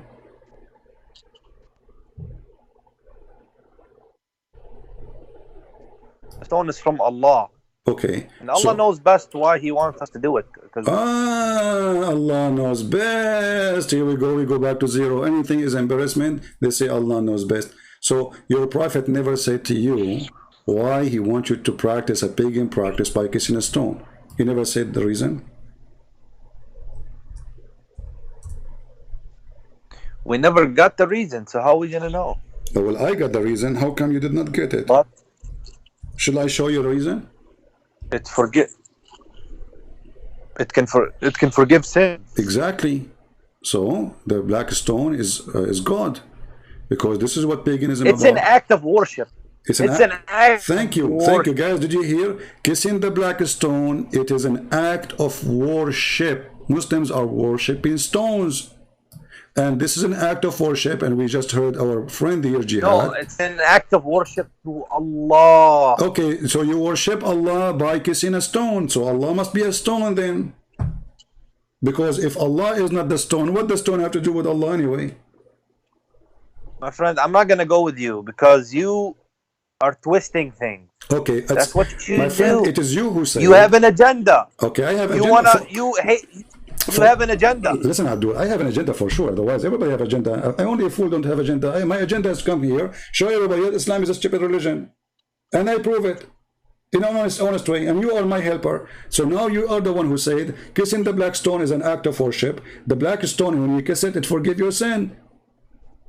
So you Muslim believe that if you kiss the black stone, you are worshipping Allah, correct?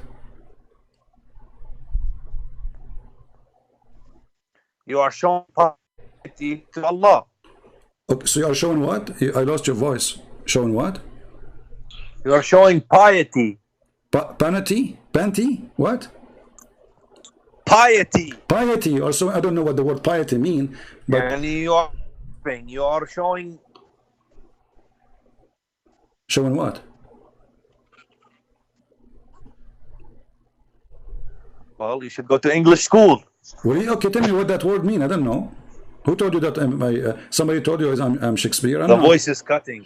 No problem, because Allah is getting upset now. He's going to cut our line. Allah knows best why it's not working now. So now, my friend, so you kiss the black stone to show Allah what?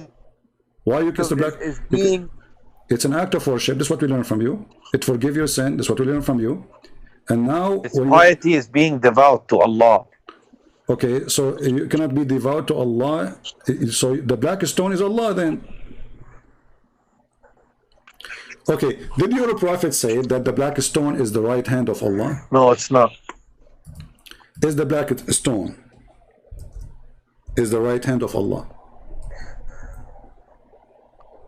Allah is above the arsh. This is not the question. Not the black stone. This is not the question. say that.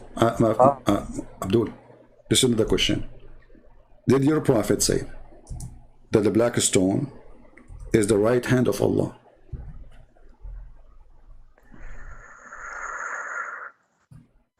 Show the reference. Each time I want to show you, say the reference. I show the reference. Okay, let me show you the reference. Here we go. Give me a second. All right. Show the reference. Look at these. Okay, hold on. Okay. Look at how disrespectful your fans are. I know, come on. Okay, I know, come on. Come on, Zakaria, come on, listen. Okay. They have no respect. Okay, I have no respect for sure. I don't respect And people. you always I interrupt. have no respect You for want to people. just silence me. Hold on. People call us pigs, monkeys, filthy, najis, Nasara. You call us all kind of names and you talk about respect. Shame on you. Read carefully. This is your Islamic website and this is the reference. It says here that you're a prophet, he says. Did I say that? Huh? What?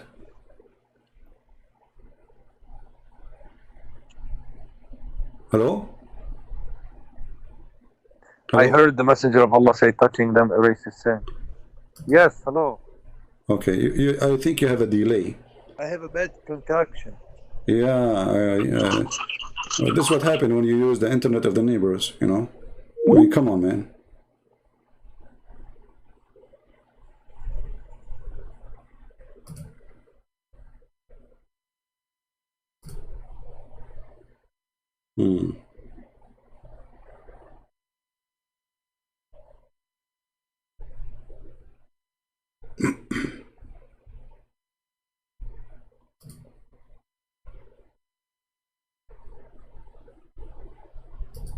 Call me back.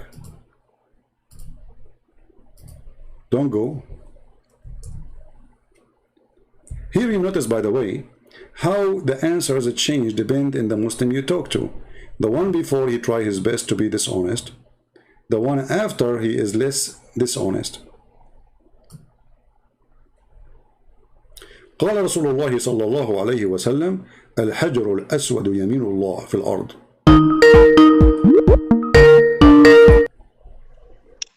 Okay, Jihad. Is the voice coming good? No, it's fine. Now I'm showing you the reference in the front of your eyes. I don't know if you can see it. You see it? It says, Oh, Abdul Rahman. Okay, it says الحجر الأسود يمين الله في الأرض يصافح بها عباده. يد اليمين. Where it says the يد اليمين? No, it says الحجر الأسود يمين الله. يمين الله, the right hand of Allah. يمين الله. Yeah, يصافح بها عباده.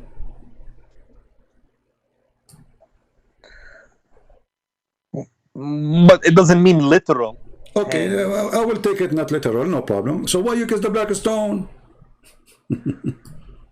My friend, when we kiss the black stone, it is an act of worship Exactly. to Allah. So you kiss the hand of Allah. Not the literal hand. What? So are you saying that the black stone is a virtual hand of Allah? But it's not virtual, it's physical. No, my friend, a man will say, my son is my right-hand man, or my partner in business but you are my kissing, right-hand but you are man. kissing a physical, no, this is different, my friend. You are kissing a physical object, and that physical object is called the right hand of Allah. So when you kiss it, you are kissing the hand of Allah. So, okay, is the son a person? What?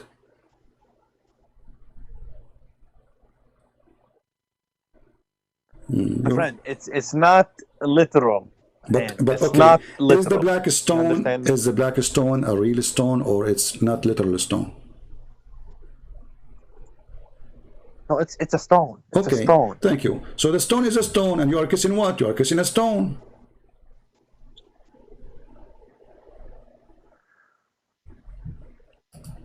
But it's we're kissing. Jihad. It's an act of worship. Okay, you keep saying that, my friend. I agree with you. This is an act of worship. Thank you very much. So you Muslim, you worship God by kissing stones.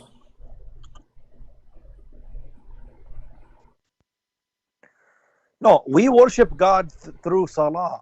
No, you just said, come on, you just said that kissing the stone is an act of worship. But this is something we are required to do only one time in our life, at minimum. That's not true, that's not true.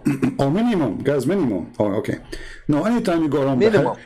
because now you don't have access to the Kaaba, not everybody can go. Which additional proof that Islam is false, because if Allah ordered all the Muslims to go and do Hajj, and then the Kaaba cannot take, all the city of Mecca cannot take more than 100,000 or 70,000, you know, in 1 week, and then the total will be like maybe 2 million after the whole extending the period to make the Hajj. That means that Islam is not valid, because how all those Muslims can go to Kaaba? Nobody can go. If you live 60 years of your life dreaming to go to do Hajj, waiting for your turn based on the number of the population of the Muslims, you will never be able to do so unless you are very lucky to give you a visa, because there's limited people can enter the city, for it cannot handle the number. So this is a false religion, even by this reasoning. But now let's go. You kiss the black stone as an act of worship, and the black stone, according to you, is sent by Allah, correct? Yes. Okay, but do you even have a black stone? Do we have what? Do you even have a black stone? The Kaaba. It's no, the black stone. We're talking about the black stone. Don't you know that there is no black stone left? There's no black stone. So you are kissing what? You are kissing wax. This is the picture of your black stone, very clear picture close by. Wait, no, look with me, Jihad. I'm here to help you. I'm not your enemy, my friend. Let me see if I can make it better. Put it on the screen. Hold on. Yeah, I will put it on the screen. So why you don't want to answer about the Bible? You did not ask me about the Bible to answer, and we're talking about your Quran now. Don't change topic. So yeah, but you said you will give me a chance to talk about Bible. You asked me about Mary. I answered you. You forgot. I did not say I will not answer you. No, but because I saw you run away with another Muslim. No, I never about ran Numbers away. 31. I'm the last one who ran away. All of them, they are potato like you. Listen carefully. This is the black stone. This is the black stone. Where is the black stone? Where is the black stone? There's no black stone. This is wax. There's little tiny rocks. Well, the black stone in the time of the Prophet Muhammad sallallahu alaihi wasallam. It's not.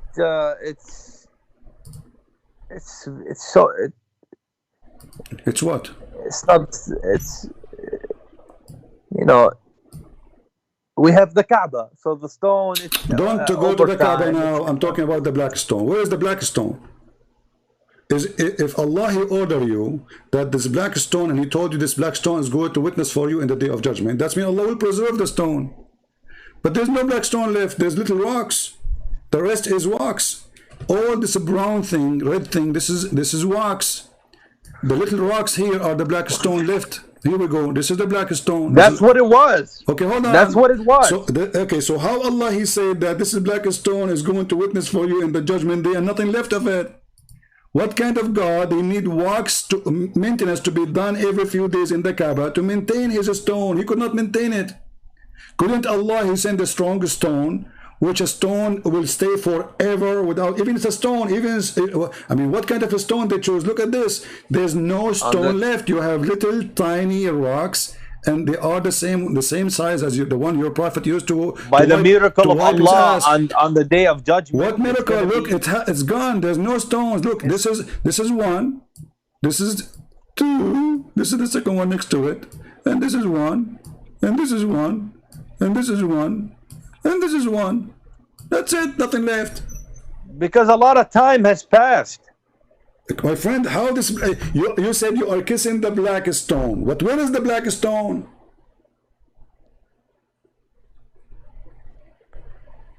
It's in the Kaaba. Okay, can't Allah preserve his stone and will not be affected by time? What kind of God? He's going to preserve it on the day of judgment. Who need it in the day of judgment now? Hold on, it's not a stone anymore. Look, there's little rocks. Okay, so what is the significance of this point here? What are you trying to prove? Exactly what I'm trying to prove, that Muhammad is an idiot, because if he said to you that this is don't say that. Okay, I say that. What you can do about it? Come and kill me. I'm not a person who's afraid. Did you see me cursing Jesus?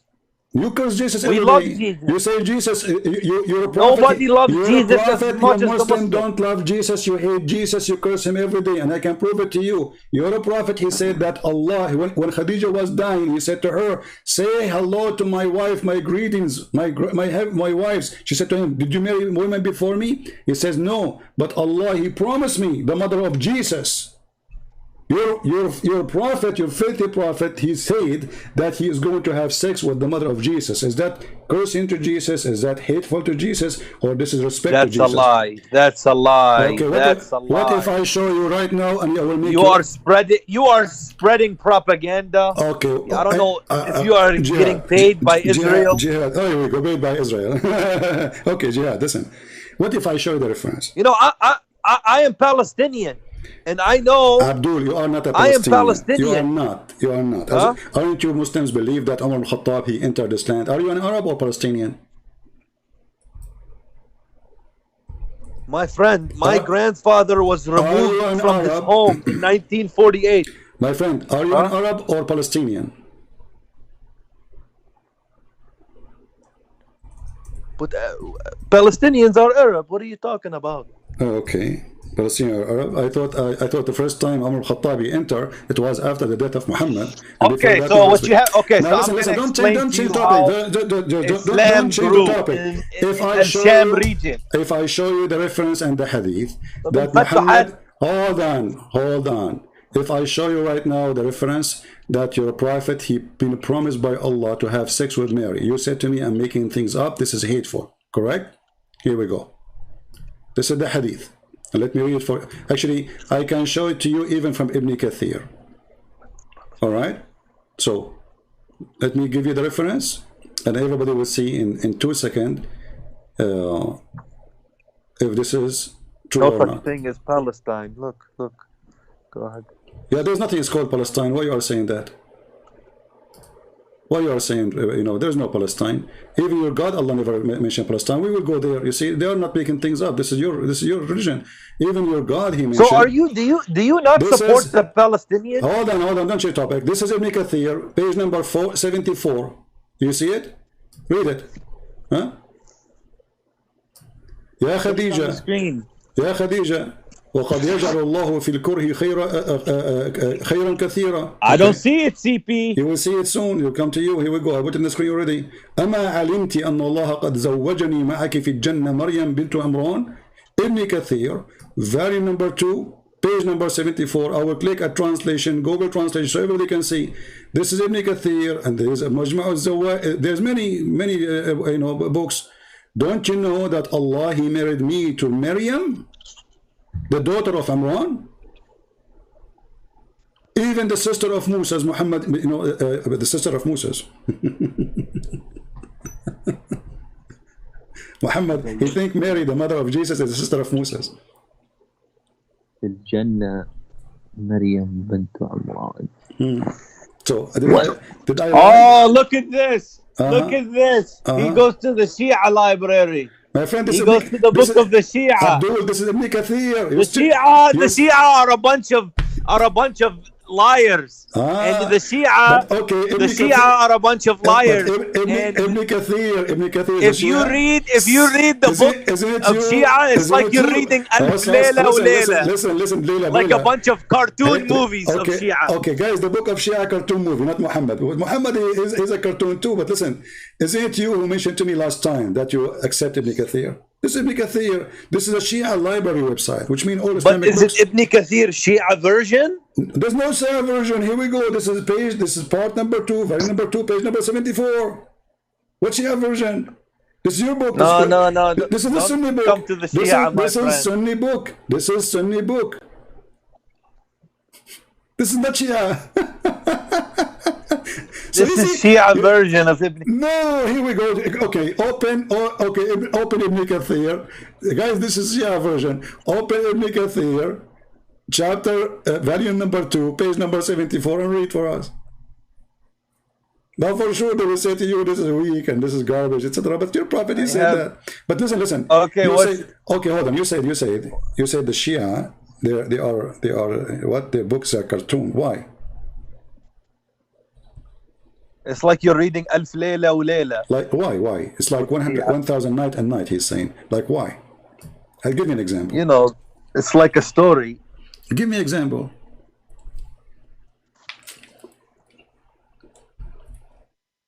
You know, they have so many weird stuff they believe. Like what?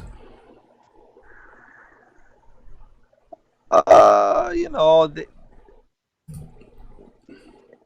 they believe in 12 imams. You don't believe in 12 imam? You believe in the same.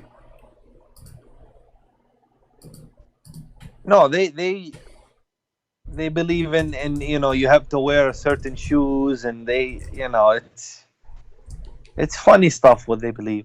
Okay, well, isn't it your... Okay, let me ask you. There's a hadith of the Shia speak about if you enter the bathroom and with your right foot, shaitan, he will play with your bowels. Is that true hadith or fake? Shia, I believe it. If you go in the bathroom without saying a prayer, shaitan, he will go inside your anus. Now you're trying to play a trap on me now. I know that. I know so you agree now this is a cartoon story. Well, if you say the Shia, they have cartoon stories, well, then you have to agree that, here we go. I just showed you that Adam, he landed in Sri Lanka. Is that a cartoon or not? I just showed you the Sunni Sheikh saying that Adam, he landed in Sri Lanka. Okay, if Adam, he landed in Sri Lanka. Yeah, the Sheikh. Who no, this is your prophet saying that. He's quoting your prophet. It's true. He's quoting your prophet. He's not making things up. You know, he's saying this is, you know, I can play it for you again. So this is from the hadith. This is from the hadith of the Sunni. So you Muslims, you have more stories and you have same stories as the Shia. So now, if I ask you, do you agree really that Adam, he came down to Sri Lanka, or you don't?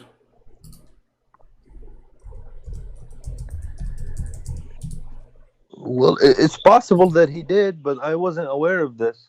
So a second ago you were talking about Shia funny stories, and now it's possible? What is possible about it? Let us go and look at the map of Sri Lanka. Sri Lanka is an island. But I didn't know. I wasn't aware of that. No problem. I wasn't aware. Okay, no problem. Now you are aware. So now Sri Lanka is in the map as we see it. It's an island. It's not connected to the land. Okay, now Adam, he landed there. Allah, he sent him down to Sri Lanka. That's wonderful. How Adam was able to go all the way to Mecca?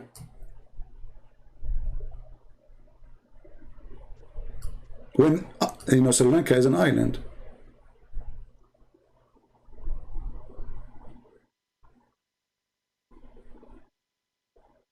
This is the first man. Don't tell me he took a boat. He don't have tools yet. But Adam, you know what he had? That he had direct. What direct? Adam. Okay, Allah, he sent him down to Sri Lanka. Okay, we got that. Now, Muhammad... He didn't say Sri Lanka. He said India. No, he said Sri Lanka. I can play it again. He said Indo Peninsula or something. No, he said like India. This. He said India. He said India, and he said Sri Lanka. Sri Lanka is my friend. So you have to go a little bit west. Okay, hold on. So Sri Lanka. Okay, Sri Lanka is an island. So now Adam, he have to go all the way through India. Keep going. Keep going. Okay, this is stupid. This is stupid. He didn't go to Sri Lanka. He's talking about maybe, you know, India close to Afghanistan or something like that. Okay. Oh, you know what? The problem is that you cannot hear. I'm trying to find a way to make you hear my audio. Hold on. Let me see if I can adjust that so you can hear the video with me without switching. Let us see if I can add an audio source, because the only way to make you have that now is, let us see how we add one. Maybe we cannot add one now. Okay, add mix. Well, you know what? Let us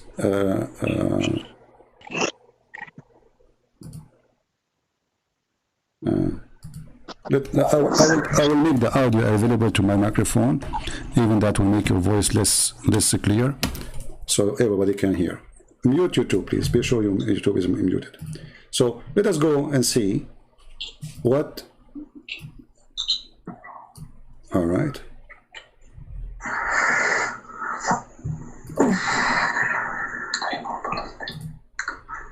Here we go. We'll play the video so you can hear it with us. Suddenly he landed, meaning he dropped, but Allah placed him on the earth. This we find in the narration of Rasulullah sallallahu alaihi wasallam, where he says that Adam alayhi salam nazala fil Hind. He came down in what is known as the Indo-Pak subcontinent, precisely Sri Lanka. There is a mount there known as Adam's Peak. If you go there, you will find it green and beautiful, as though it is not from this earth, but it is. I'm not trying to imply anything, but I'm just saying it is so beautiful, maybe because the Sri Lankans have kept it that way. But it's a beautiful place. It is said that there is a possibility that that is the place. We don't know for certain that that spot is the place, but roughly there. What about Hawa? Where did she come down? In Jeddah. Where is Jeddah? Jeddah is in the Arabian Peninsula, in what we know today as Saudi Arabia. And what is the meaning of Jeddah or Jeddah or Jeddah? It means the grandmother. It is. Here we go. So your prophet Adam, he landed. Do you hear me? Yeah. Okay, so your prophet Adam, he landed where? In India. Where specifically is in Sri Lanka. And he is saying there's a spot there, but he is not sure if that spot really true is the one. But for sure it is Sri Lanka.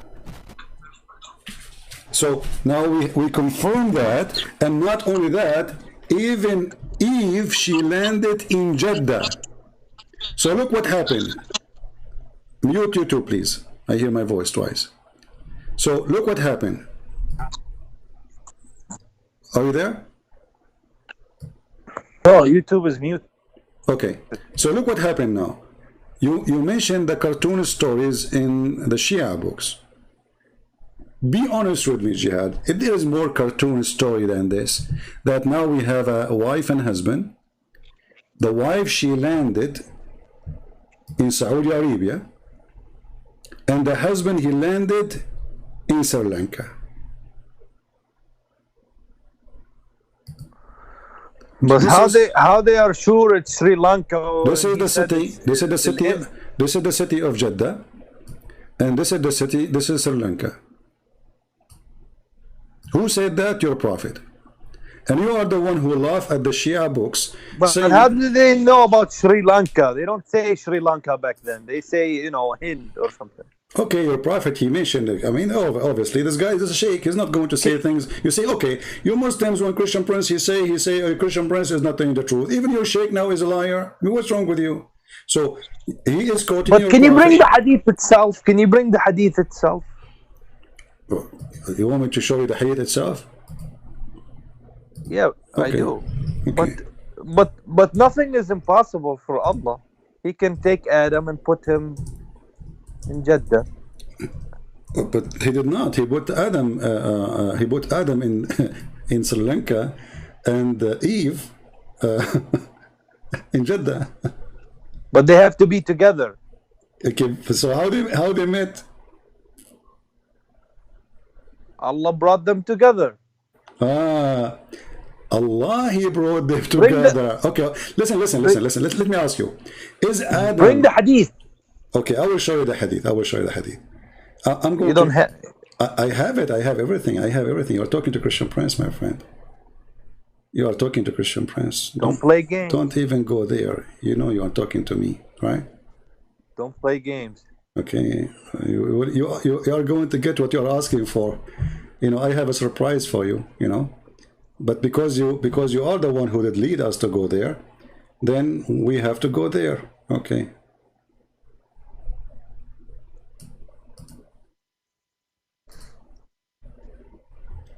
Is it true that you Muslims believe that Adam is Buddha? Adam is what? Is Buddha. No.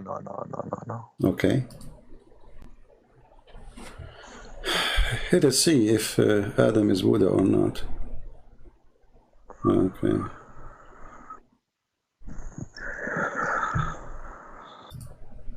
My friend, don't play games. Don't be funny for the audience. I know you have to okay, we will to see. make a Okay, show. hold on. Okay, I know you have to make a show. Okay. Let's see. Here we go. Read with me, and let everybody. Collecting donations. Read with me. Read with me. The one who collect donation is your prophet. Every 2 minutes he talk, he asks for donation. Did you hear me asking about donation? I go here every day, and you know I don't say, hey people, if you don't make donation, I will not go live. And I was doing most of my life for free without even asking for a penny. So don't talk about donation. It's your prophet who claimed that you have to make a donation to Allah in order to be forgiven. I don't promise people forgiveness if they donate to me. That is a scam. That's what your prophet you do. Now read with me carefully. فقال ابن عباس فلما أهبط آدم على جبل نود كانت رجلاه تمسان الأرض ورأسه بالسماء. I'm putting it, here we go.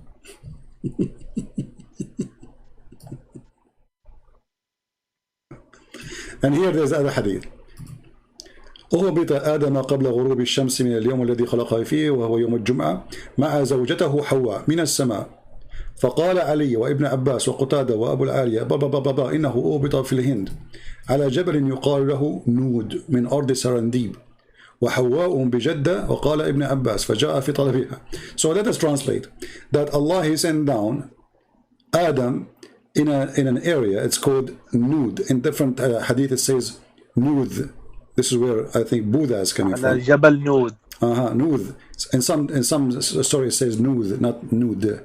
So Nud. So most likely the Muslims, they got the wrong name as usual. Like Jesus became Isa, Yeshua became Isa, Mary is the sister of Maryam, the sister of Aaron. All the names are wrong. So mostly this is a mountain where Buddha was worshipped. And Muhammad, he claimed that from that mountain, that Buddha, which is Adam, is the one who came all the way to Mecca. And where his wife, she was landing in Jeddah. And we heard the Sheikh speaking about it. So here we need to ask ourselves, if your God is sending Adam down with his wife, why your God, he separate them and he put one in Sri Lanka and one in Jeddah? And Jeddah is a dead city. I mean, this is not even, it was not exist. So how a woman, her name is Eve, she will survive in the desert alone? And why a man, his name is Adam, which obviously Buddha, he was sent down to Sri Lanka? And how Adam, he was able to meet his spouse all the way in Jeddah? What do you think, Jihad? You know, I'm showing you reference, I'm showing you what your scholar says, what your sheikh says. What book is that? This is Ibn al-Athir, the one I'm showing you. I can show you from I can show you from Al-Qurtubi. I can show you from wherever you want. What do you want? What do you want? What do you want? All the books I can show you. You are reading things in a wrong way. That's the problem here. Really? You think so, my friend? You are understanding things in a wrong way. Okay, explain to me. We just heard the Sheikh saying that Adam, he went sent down to Sri Lanka, and Eve, she was sent down to Eve. So is the Sheikh too, he get it wrong? But Allah must have brought them together. Okay, but Allah did bring them together. No problem. Do you agree with this or you don't?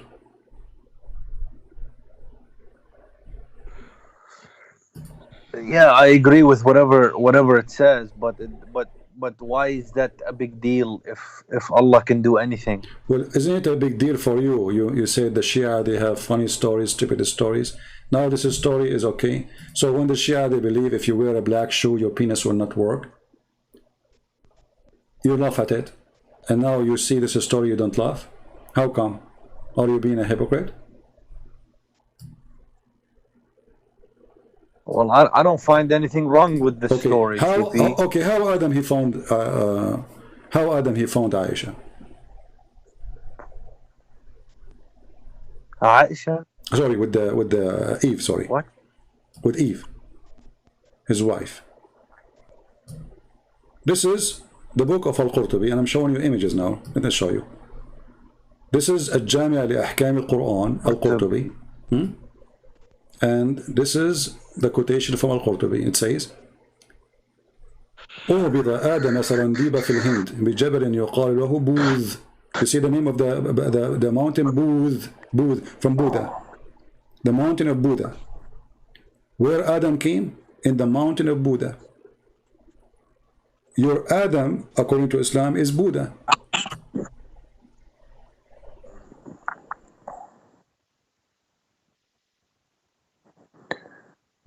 And not only that, they explain why Adam became bald. Because he was so tall, and the cloud, brother, he was touching his head, and that make him bald, brother. صرادب في الهند. Yeah, do you see it? جبل. The sky was touching his head because he was so tall, brother, and that made him, brother, bald. Do you agree with that or you don't? Bald? Bald. The reason he became bald was because of that, because he was so tall and the cloud was touching his head, so he lost his hair. He became bald. What is this book? This is a Jami'u li Ahkam al-Qur'an, al-Qurtubi, Imam al-Qurtubi, my friend. Show respect, please. Stop saying what this book. You're screaming at al-Qurtubi. Shame on you.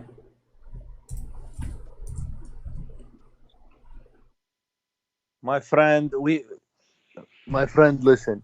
I'm listening. Allah is capable of all things. Okay, so you agree now that Adam, he became bald because the cloud, he was so tall and the cloud touched his head. And you agree now that he went down in a mountain called the mountain of Booth or Buddha. Correct? Yeah, I believe whatever Allah says. Okay, wonderful. So how come you made fun of the books of the Shia when your books is coming with this? Okay, now Adam, he became bald. Guys, Adam was bald. Okay, and why he lost his hair? Because simply he was so tall, brother, so tall, alhamdulillah. And the cloud was like keep touching his head, to the point he lost his hair. Unbelievable. I mean, you have to be careful about yourself, my friend. I mean, if I am, wear a hat, my friend. Somebody tell Adam to wear a hat. So look at this, and let us translate, use Google translation, so people will not say all the books we are showing you here is authentic. Like this is Sahih ibn Khuzaymah, Sahih ibn Khuzaymah. All right, and this is an Islamic website we are showing. Here it says.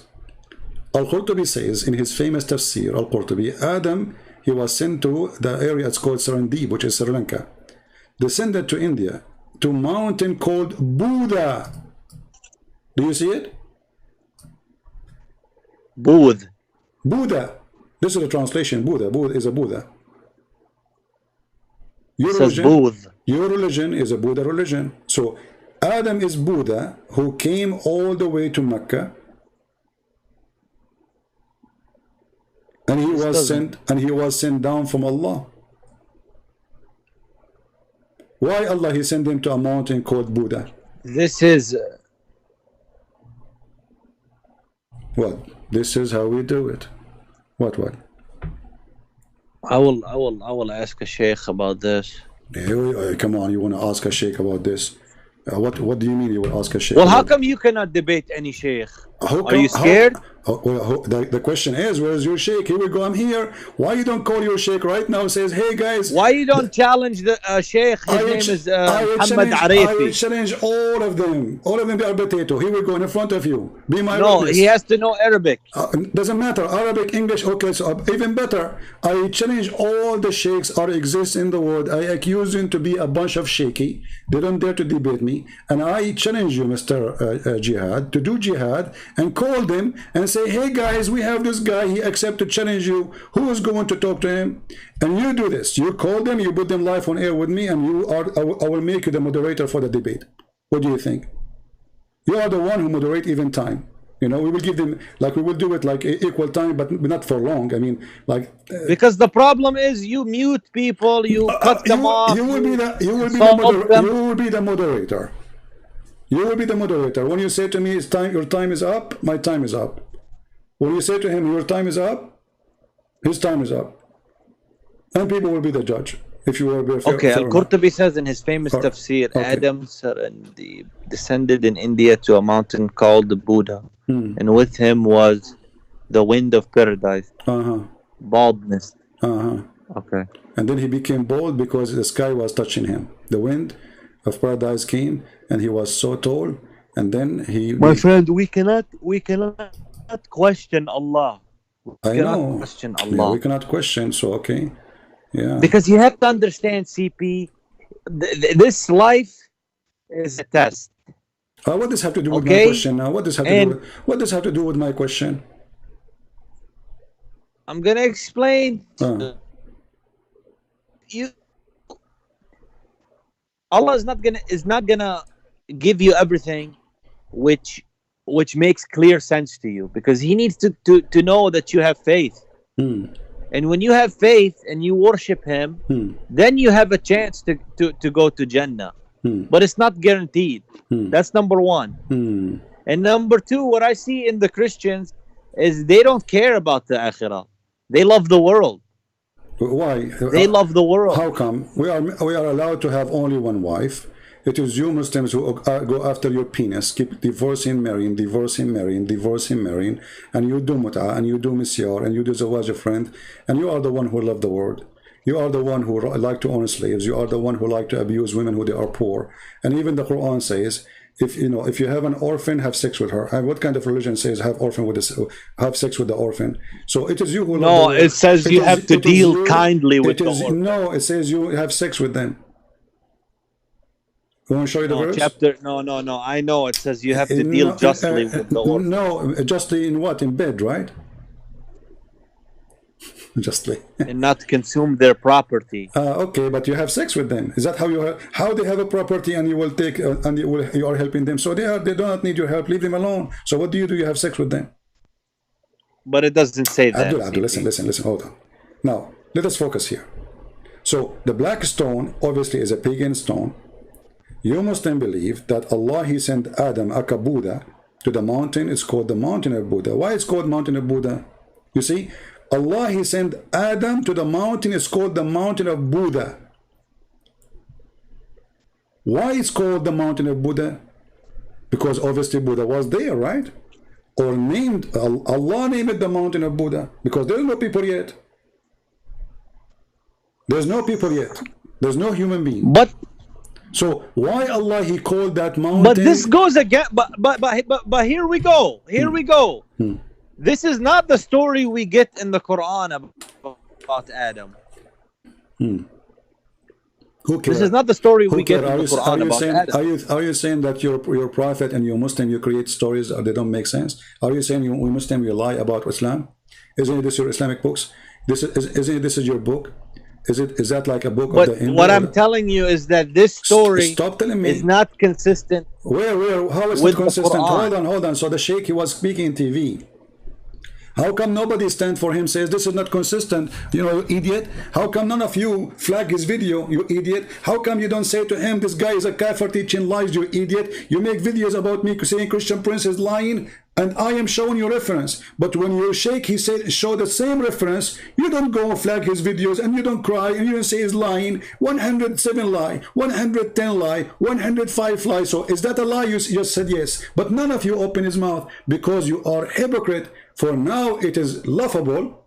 We expose it, how stupid it is. You try to deny it, but this guy Sheikh video is there for a century, and Muslims give it like, and Muslims love it, and nobody complain about it, and all the videos are the same. But now because listen, the Muslims do have debates about certain issues. No, you don't debate. Muslims, you kill each other. You don't debate. I never heard a Muslim debate in a Muslim since when? When the Mu'tazila, when those people, they say certain things about the Quran, you kill them. What debate?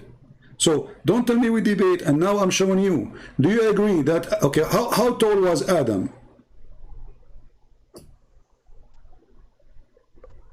Do you know? According to what? According to Islam, how tall he was. Because here it says he was so tall in this book, to the point his head was touching the cloud, and this is why he became bald. I don't know. I'm gonna take the Quran, what the Quran says. So you don't take what your prophet said. Remember, you are the one who said the Shia books is a cartoon. Well, we don't have. It's not guaranteed that he said it. Not guaranteed, huh? So if it's not guaranteed, why you call it Sahih? Go. Oh, listen. Go to the story of Adam in the Quran. It's in Surah Al-Baqarah. Okay. Go to you see, I have a Muslim. He made a comment. As long as we go back here, this Muslim here, he said in that comment, and I will show you in the screen. His name is Mustafa. He said that, does God regret having made a human? He's speaking about in the Bible. It says that God he regret creating Adam. He regret him. The Bible says God feels sorry for Adam for what he did to himself. He created him to be in heaven, and look what he did to himself. No, he continues saying, because a human eating a forbidden fruit and then punished him, then Adam and Eve, then God sent himself to be his son. What do you think about this? Do you agree with it? He's making fun of Christianity, as long as you like to talk about the Bible. He says it doesn't make sense that God he punished Adam and Eve because they ate of fruits, and then God he sent himself to be his son. Do you agree with this logic? Look, I'm gonna tell you regarding the story. I take the Quran. Number two, about what this Mustafa is saying. Okay, so what is the story? You take the Quran.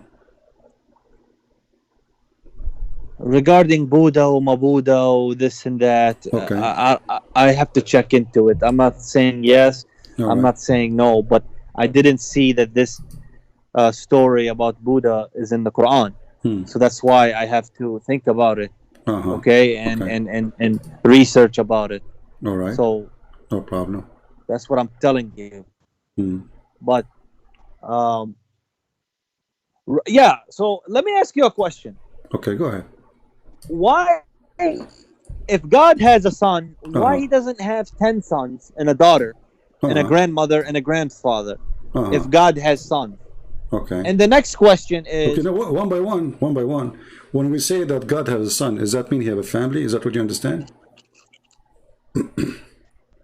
Yeah, there was a sheikh who busted a Christian. Okay. And he said, how can God have a son? Why he doesn't have 10 sons? All right. Well, how come your God have 3 daughters?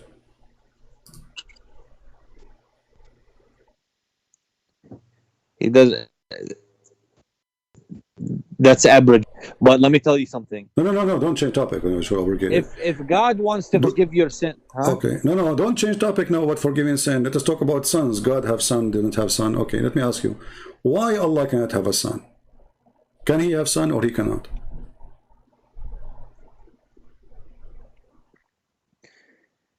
Because Allah subhanahu wa ta'ala is the most high. How high he is? So what does that mean? Most high. You keep saying most high. There's nothing high, nothing down. I mean, the earth is round, and now we are high, and after a few hours we will down. What high? So you say Allah is up. Where is Allah now? Is Allah above you or underneath of you? He is above. Listen to me. After 12 hours, I will ask you the same question. I say to you, where's Allah? The verse about this daughter is abrogated. Listen. It's abrogated. What is abrogated? What is abrogated? You're talking about the daughters, or this is it's been abrogated. Okay, let me ask you. Do Allah have a real daughters or they are not true? I want to ask you a question. I'll put this to the side. We'll come back to it in a moment. This is the question. No. You need to. I didn't say anything about the Bible or about Christianity. So put it to the side. You asked me a question. We are going to go to talk about it, about God having sons. You are the one who mentioned it. You forgot. We opened the topic already. So I'm asking you, when the Quran speak that Arab, they believe that Allah have 3 daughters. Do Allah have 3 daughters for real, or this is lie? This is abrogated. This is not the question. What abrogated? I'm saying, do Allah for real have childrens and they are daughters, or he don't?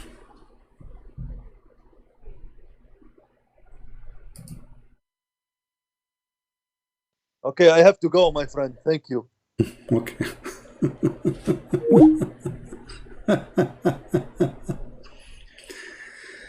Here you see the hypocrisy of this religion.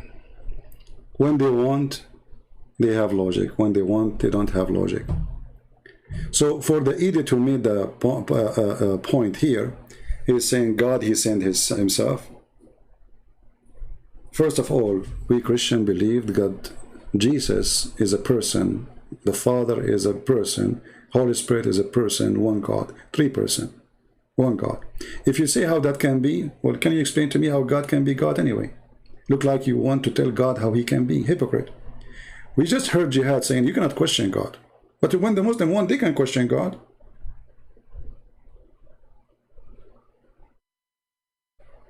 You cannot question God. But in a second they can. Now, look what he said here. This Abdul. Who is, you know, those Abdul, by the way, they are priceless. They help us a lot to expose Islam. The one who made comment and the one who called us. So, does God regret having made a human? No, God don't regret. When God he speak, he regret what happened to Adam, what Adam did to himself, which means he feels sorry for him. However, he continues saying, because a human have eaten forbidden fruit, but this is a story in your Quran, you idiot, and look like you are making fun of your prophet. And then God, he sent himself to be his son. Nowhere in we Christian we believe in such a thing, that he sent himself to be his son. The son is a son, the father is the father. But here you see why Christianity is the most beautiful belief, and they have a true God. Oh, Jihad is calling back. What Jihad? Why you are calling back? Yeah, so nobody can say I'm running away. Oh, you are the hero, my friend. Okay, so we go back to our topic. So did Allah? Okay, the three daughters. The three daughters. Okay. That was the satanic verse that Allah abrogated. I'm not talking about this now. I'm saying, do Allah have a three daughters reading? No. He don't. No. Okay. So what do you think about your prophet sending Khalid ibn Walid to kill the daughter of Allah? Saying what? What is your say about your prophet sending Khalid ibn Walid to kill the daughter of Allah?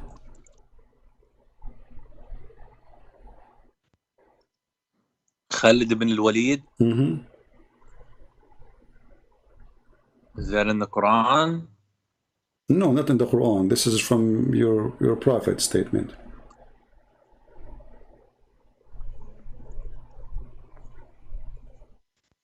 It's in a hadith?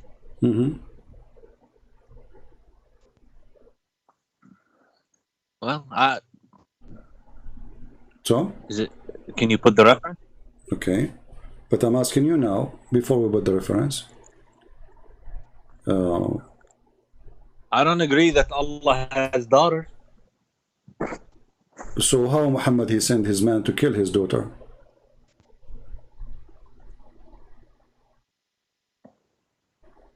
It's not true. Well, okay, let us see. It's not a true hadith. It's not a true hadith.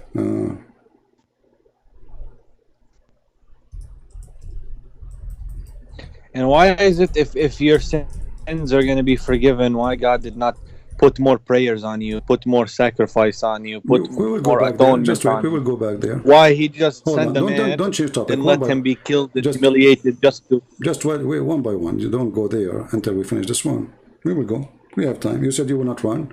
I like that. No? But I don't have that much long. Okay, well, I don't know. I have time. You don't. This is your problem, my friend. This is not my problem. Stay, and we will see. Here we go. I will do what I can to bust This you. is the book. This is the book of. Let's see here. Hold on. Give me a second.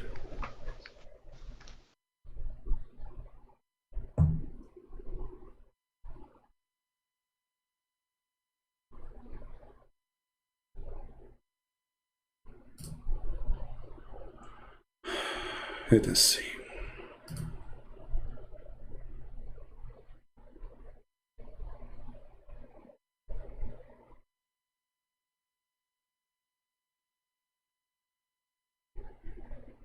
All right.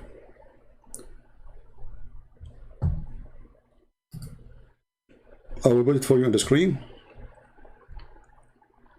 and you can read for us.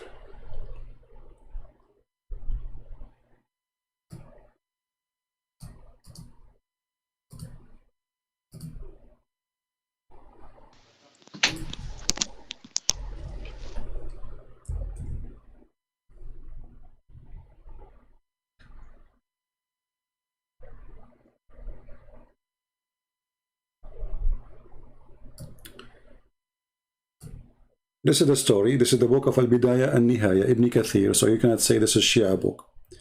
Your prophet, Muhammad, he sent Khalid ibn al-Walid, and he sent him in a mission. And the mission is to find Al-Uzza and to kill her. So Khalid, he went there. If somebody have the link in English, post it, please, for people who speak English. So he sent him there, and this Khalid, he cut a tree, he destroyed a house, he did whatever, Muhammad, he sent him back. He said, "You're not done. You're not done." So he said to him, "Go back."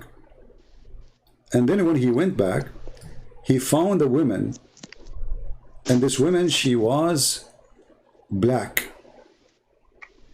and her hair was all over her head, like, it's not camp, and she was screaming. And then he jumped over her with the sword, and then he killed her, and he says, "Ya Uzza, kaffarnaki la sabbahnaki." Oh Uzza, we became kafir against you, and we will not praise you. And I see that Allah, he humiliated you. And then he destroyed the house, and he took all the money inside. He's a thief, like he's a prophet. And then he went back, and he told Muhammad, and then Muhammad, he said to him, "That was Al-Uzza. Don't ever worship it." Do you see it? Don't worship her. Yeah. But he said, this is Al-Uzza.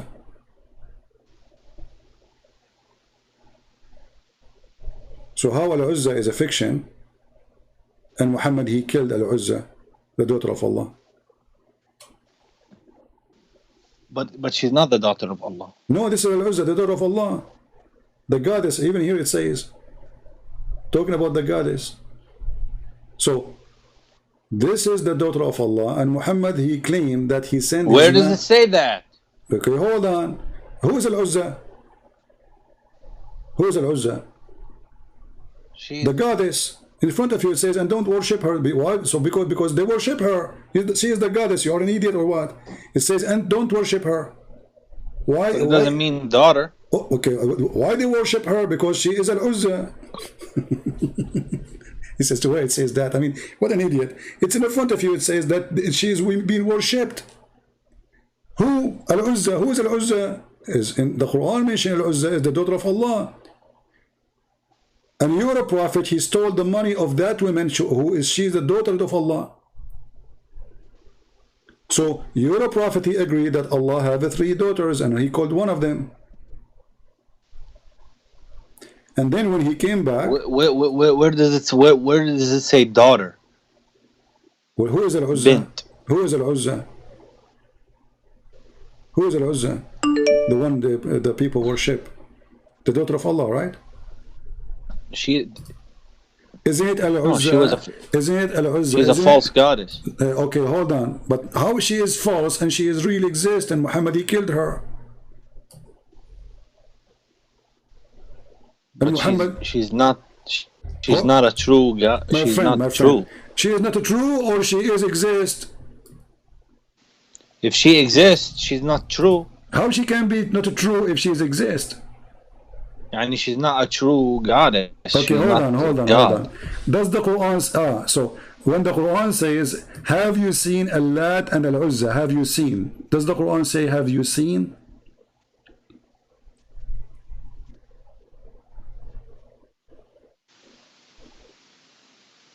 Huh? When the Quran says, have you seen? Say it again. Have you seen? أَفَرَأَيْتُمُ اللَّاتَ وَالْعُزَّى? Have you seen? Does the Quran say the word seen? Have you seen? Yeah, but this is what I told you was abrogated. So, hold on. Don't tell me abrogated, idiot. What does this have to do with our topic? What abrogated? I'm saying to you now. In the time of Muhammad, he claimed that the Arab, they see Al-Lat and they see Al-Uzza.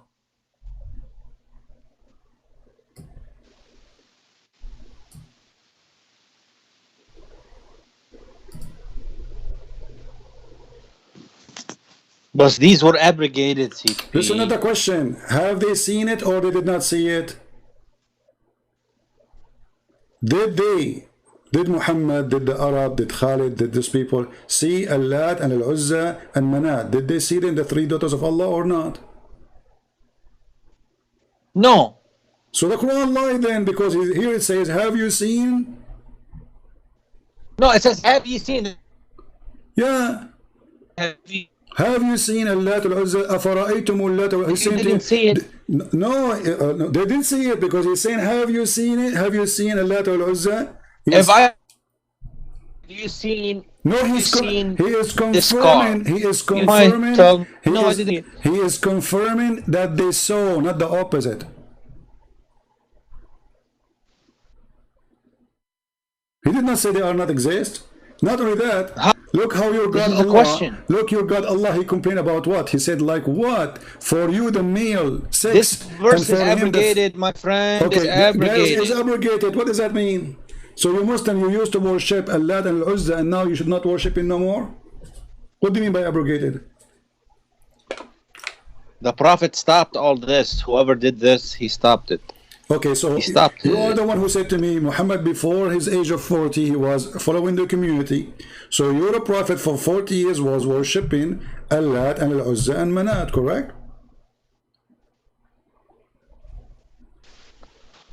I didn't say that. I just said he was, you see, he knew something wrong with No, you don't with his society. Jihad, it's recorded. It's you who said he was doing what the community do. You said that. Come on. Why? But in his heart, he was doing what the community does. You know, it's your statement. And this is what the community do. They worship the three daughters of Allah. And now we show you the reference. Your prophet sending his man, Muhammad the criminal, to kill a woman, claiming that she is the daughter of... Why he killed that woman? Tell me, go ahead. Why he killed her? If she is not really the daughter of Allah. Just because she is like a woman, her hair is crazy, and she starts screaming, you kill her? Why he killed her? Go ahead.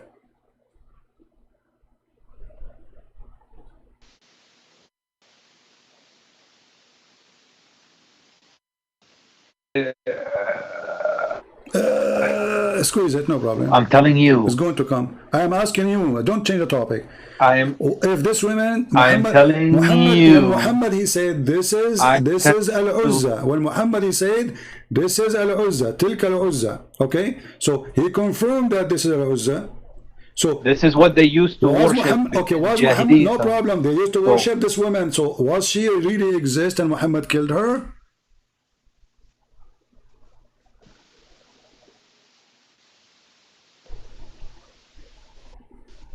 She exists, but she's false. Okay, so guys, she is exist, but she is false. But those people, they are worshipping Al-Uzza for centuries. So this woman, she lived for many centuries. What she is? She lived in that area in Mecca for centuries and centuries. And those Arab, they worship the three daughters and they live there for centuries. Are they human? Are they human? They are human. They are women. As you see, it says here, it's a woman. She have a black hair and she's black. Did he kill her because she's black? Why here the reference says she's black? He's black? Yeah, why he's saying Imra'a Sawda'un? Don't you see it says Imra'a Sawda', a black woman? Why Muhammad you want to kill a Okay, black are you woman? going to answer my question about the Bible? Okay, so now, okay, we will say that you have no answer. Obviously, Islam is full of fiction, stupidity, and here we go. Muhammad is a pagan person, and now he's in competition. He don't like Okay. the daughter I'm of gonna Allah. call, okay, I'm gonna call you next time. No, don't call me. Don't call me next time. Now, let us answer the question you asked me. What? Repeat your question again. Go. I'm telling you, I'm asking you, Yeah. if God is going I lost you. If God why is he what? has to send a man to be humiliated? Well, who said that God he sent a man to be humiliated? He did not. He did not send him to be humiliated. It's us who did the crime against him. Okay, let me ask you. Okay, did Allah he send Muhammad? Did Allah send Muhammad to the people of Taif, and the people of Taif they spank him and they beat him and they humiliated him and they broke his teeth and they made him bleed? Yes or not? They did, right? I can show the reference. So did Allah send Muhammad to Taif to be humiliated? But He's what? No, it's different, man. It's different. What different? What different? So Muhammad, because you're claiming Muhammad was beaten, Muhammad was spit out, Muhammad was etc. They made fun of him, and Allah he sent him to be humiliated. Why Allah did not say to him, "Don't go"?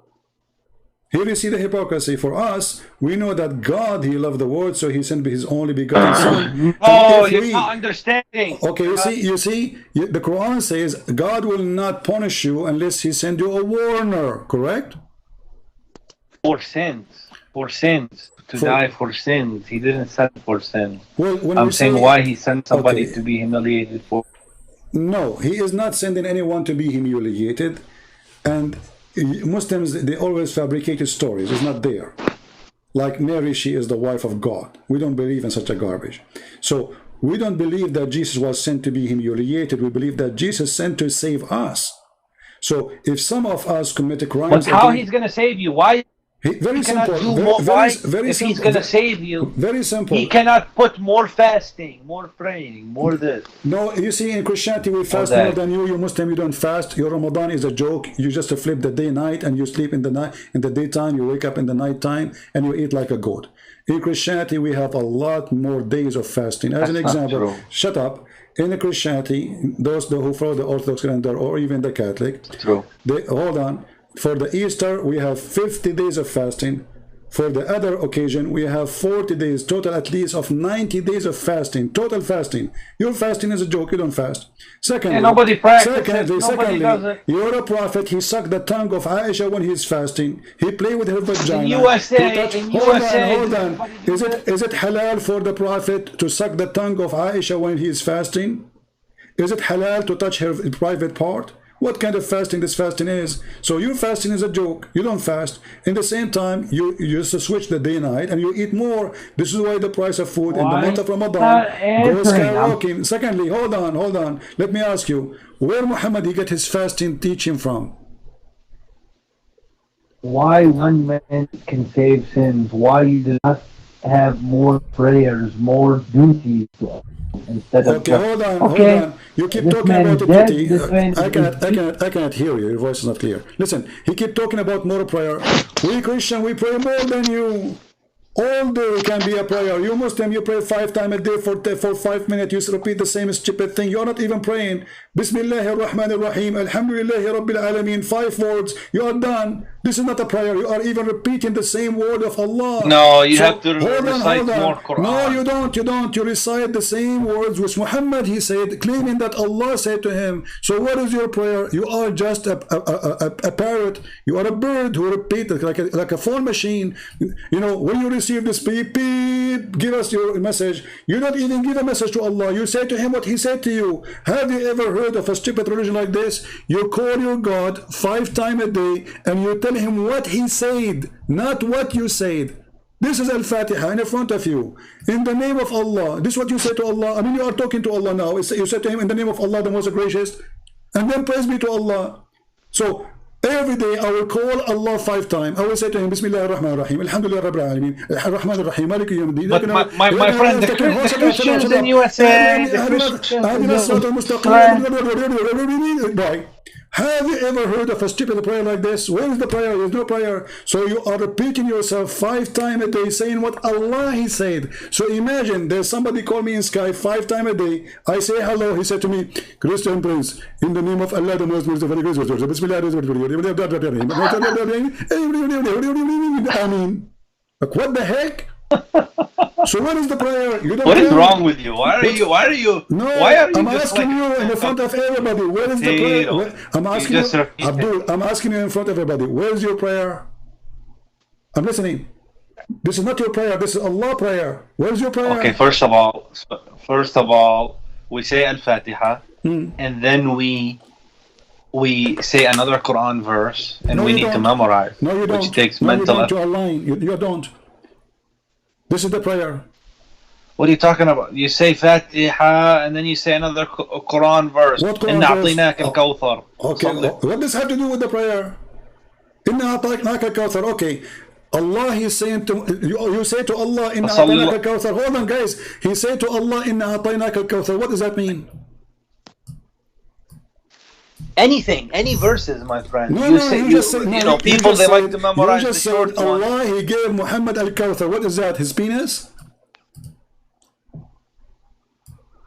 No. Well, a man, he No, accused Muhammad. no. Okay, Don't so now you are start praying this. for the penis of Muhammad. Hold on. Everybody is my witness. You are the one who said we pray. We mentioned this chapter. Okay, hold on, which is a stupid lie to say. But anyway, Inna a'tainaka al-kawthar. What does have to do with your prayer to Allah? Allah. No, this is Muhammad, about the abundance of good. what The abundance of good. What in abundance this of life good? and the hereafter. A person, he accused your prophet that his penis doesn't work. It cut off. That's not true. Read verse number 3. Don't say these, my friends. Don't, my friend. I'm not saying Do not things. say bad The language. verse in the front of you. Read it. What kind of God? He says such a chapter. The guy accused Muhammad. This is a lie to say. No. This is a lie to say that the prophet had such a problem. Does it say in Arabic? He did not have such a problem. Does it say in Arabic, Inna shani'aka huwa al-abtar? Cut off. Cut off. Cut off from what? What is cut off? The guy who was making fun of him. Cut off. Hey, cut off from what? Cut off from all good and prosperity. And is deprived of spiritual issues. But it's about his enemy. Is it about Muhammad he cannot have children? Yes or no? He have children. No, he don't. He didn't have a son. No, he have children. He have daughters. Muhammad, he never have a child. This is a lie. Fatima is not his daughter. Fatima is the daughter of Khadija from previous husband. Khadija, she have 3 husbands.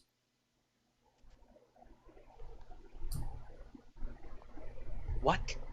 Khadija, she have 3 husbands. Muhammad is number 3. She changed cars every few years. She is rich. She married men for fun. And those children are not from Muhammad. Muhammad is a person who cannot have sex. And they're proven in front of you. Let us go. No. Shall we go and read the interpretation for the chapter? Do you agree? If we go and read the interpretation. Chapter 106. Is it about Muhammad cannot have... Is it about Muhammad he cannot have babies, or I'm making things up? Maybe there was a few people who accused him. Okay, but is it true that it's about him cannot have babies? Yes or no? He had daughters. This is not the question. No, he don't have daughters. This is why they are making fun of him. Because simply, if you have, they will not make fun of him.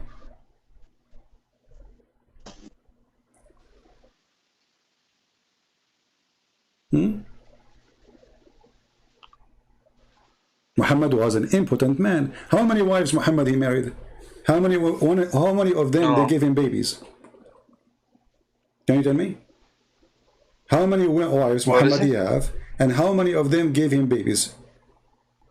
Does it make sense? that the woman Khadija, she was more. But he didn't hit my friend. Khadija, she was way older than him. Babies. Muhammad, when he married Khadija, obviously Khadija, she cannot have babies no more because she was way older, and she have her babies already. Now, after that, he married Aisha. He married tons of women. How come none of them gave him babies? Because the Prophet didn't come for babies. But he came to deliver a message. Why Allah did not make him have babies? Here we go. The people are making fun of him that he have no son, and even you Muslim, you claim that he have sex with the slave Maria the Copt, and he have a son from her. His name is Abdullah. But all of us, we knew that Aisha, she was making fun of that, saying he don't even look like you. This is a slave. She sleep with everybody. And obviously Muhammad, he cannot have babies. Let me ask you, Allah, he did not send Muhammad to have babies. Allah, he sent Muhammad to have sex with many women. Why? Why Muhammad don't have only one Aisha and that's it? That's it. He have Aisha now. She's a young, very young child. Because most of those women were widows and he was taking care of them. Oh, he take care of them by having sex with them. You cannot take care of a woman without having like. So if there's a woman, she is hungry, I have to sleep with her in order to feed her. So if somebody want to make a donation for a woman, he say to her, you have to take off your pant for me. But no, but he married them, so obviously he had the right he married Aisha, to do his marital. What, you know, so that she have children, they can take care of her. All of the women he married them, they are not poor. Why he married them? Let me ask you, did your Prophet, he made a chapter in the Quran says women, they can offer themselves to the Prophet so he can F them?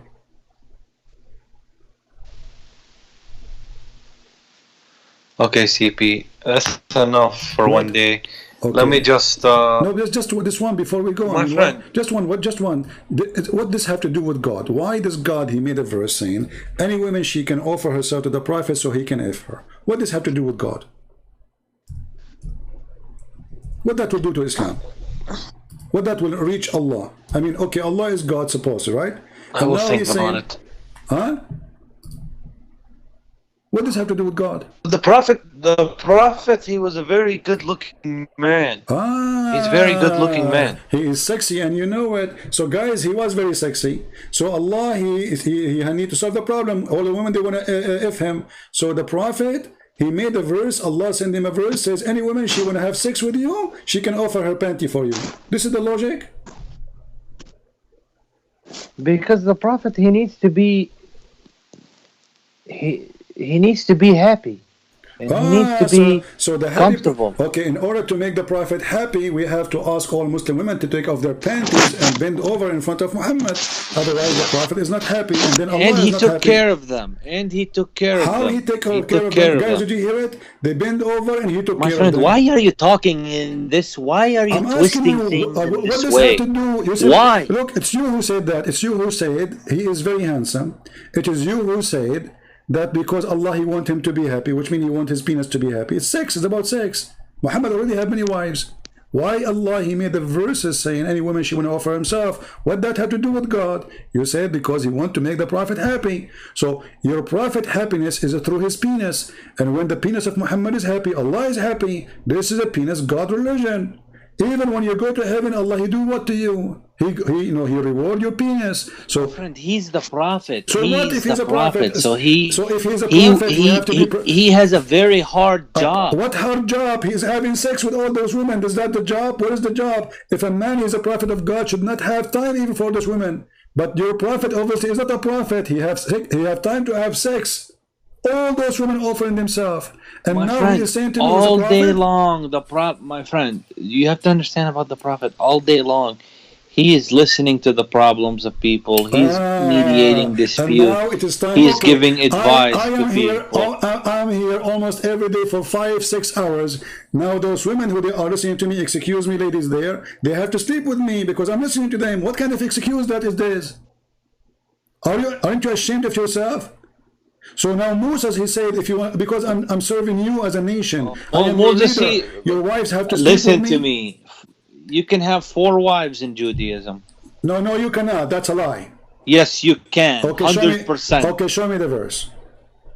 I'm gonna get a video of a rabbi. Go ahead, rabbi. The Bible says a man shall not multiply his wives. If he do that, he is breaking the law of God. He shall not There is multiply. a rabbi who said it. He is a stupid like you. Just go. Find it and call me back. Potato, the rabbi. Who care about rabbis? We have the Bible, my friend. Stupidity is amazing. So why God he need to send his son? Well, his son is holy. His son is amazing. His son, he don't sleep with women. His son, he did not ask for money. His son, he did not even own a donkey. His son, he never owned a slave, and yet he can raise people from death, and he can make the blind see, and he can heal the leper, and he can heal people by just saying to them, carry your bed and walk. That is Jesus. So Jesus, he came not to be humiliated. If this is your logic, well, I am humiliating your God, Allah, right now. According to your logic, did Allah created me to humiliate him? If Allah is the creator? Very stupid logic. So, man, he do what he think is good for him. It might be bad, it might be good. So stop playing games. God, he sent his only begotten son because he loved the world, not because he hated the world. For God he loved the world.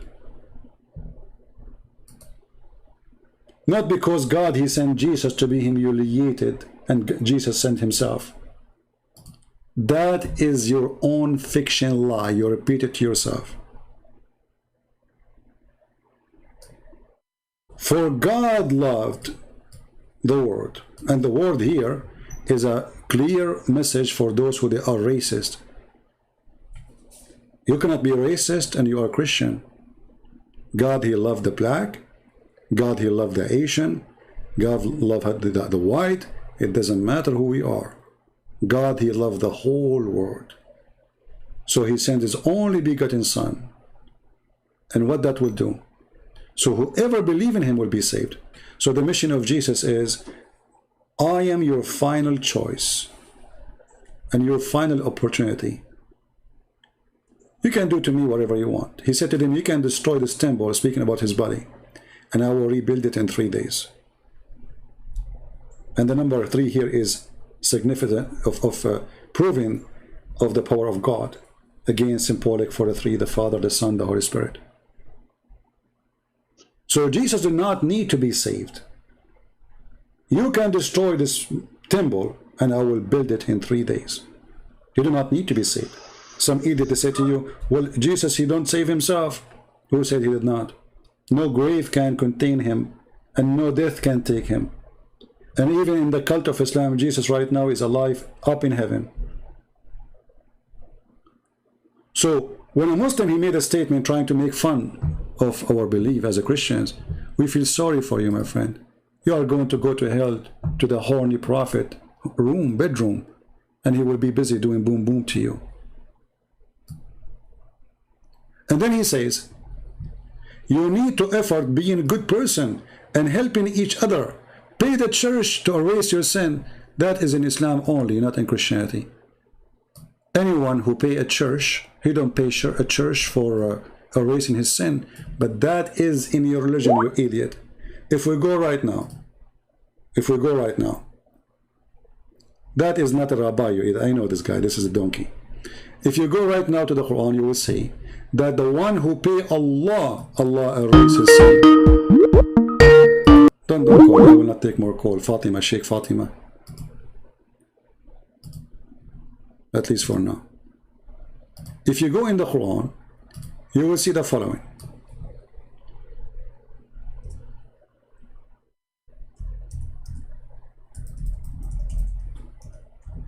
The one who pay Muhammad, Allah will double him and he will forgive his sin.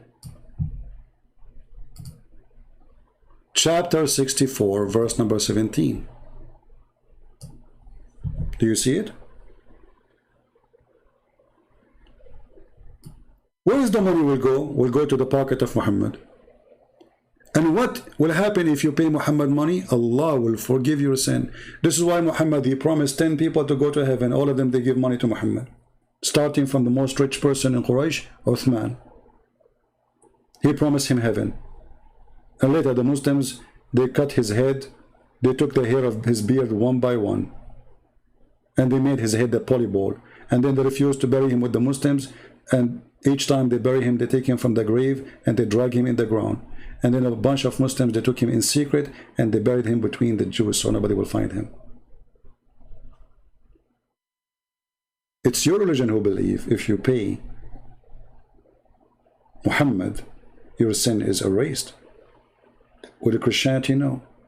Jesus said, not everyone says to me, Lord, Lord, will enter the kingdom of my Father, but the one who do his will. Not everyone says to me, God, God. You say you make donation, you do, that doesn't make you good for him, because no man is good anyway. The good of you is filth. This is what the Bible says. The best good you have is filth compared to God. So when a Muslim, he made a post, in fact, he is describing his own religion to the point even his prophet, he refused to meet people unless they pay him first.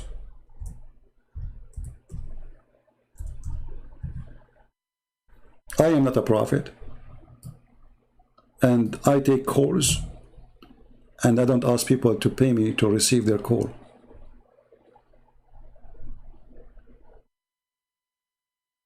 Is that a religion?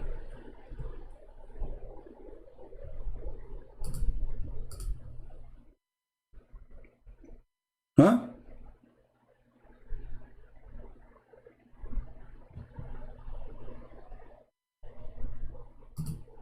You cannot meet the prophet unless you pay him.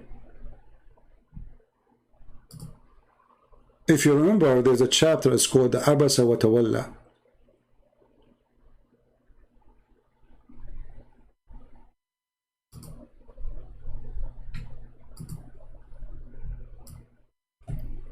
And in the chapter of Al-Mujadala, chapter 58, verse number 12, it says, "O who you believe, when you consult with the apostle, then offer something in charity before your consultation."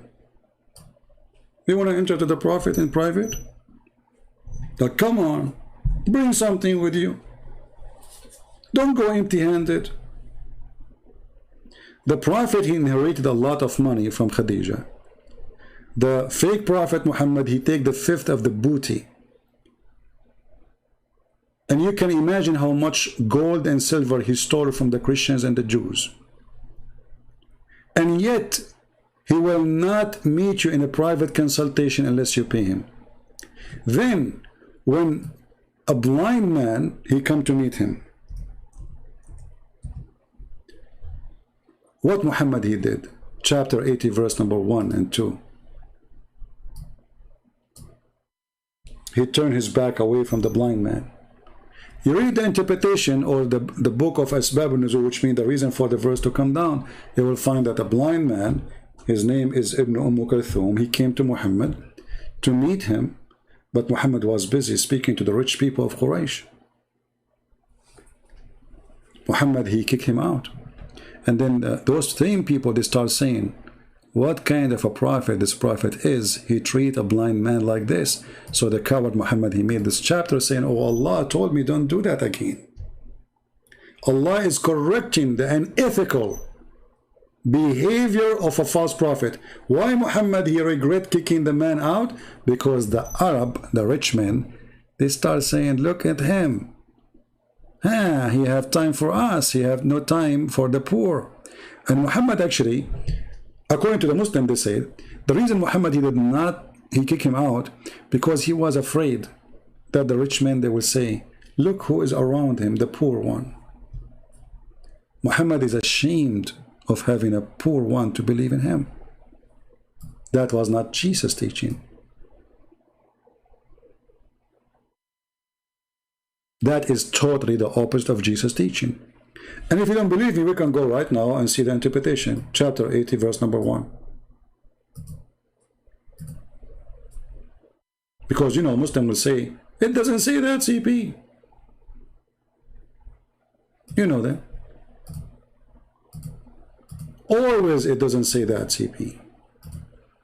But I'm showing you in the screen what you say, not me. This is your official government website of the Kingdom of Jordan. And by the way, the King of Jordan, he claimed to be descendant from Muhammad, and that explains why he's extremely corrupt. Extremely corrupt. So he phoned and turned away because of the blind man came to him. Okay, what happened? Why? So Ibn Kulthum, the man, the son of Kulthum, is a blind man. He went to see Muhammad, and he have a question for him. And Muhammad, he was meeting with Utbah, rich man. Abu Jahl. Man, those are the rich men. Abbas ibn Abdul Muttalib. Oh boy. Ubay and Umayyah. Man, those are the most important men in town. He was calling them to Allah, hoping that they might embrace Islam. If the rich men embrace Islam, the rest will follow. Ibn Kulthum, he stood up, says, O Messenger of Allah, teach me of that which Allah has taught you. I mean, the guy, he did not say anything. You see, aren't you asking them to join Islam? Here we go, you get a chance. A person asks you a question, answer it, and by doing that, you will help everybody to accept Islam. But Muhammad is ignoring him. He don't want to answer him.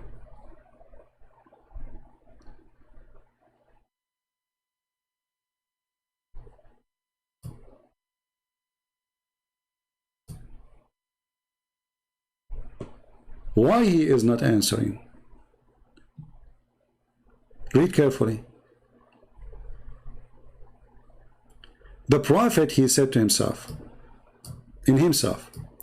these chiefs will say his followers consist of only the blind, lowly people and slaves. Do you see it? Muhammad, he washed his hands from the poor people around him. He believed associating himself with the lowly, he called them lowly people. Blind man, black man, slave man, lowly. This is not my words. This is your words. And the one who said that to himself, Muhammad himself. So Muhammad was afraid that if he spoke to this man, those people, they will look down at him.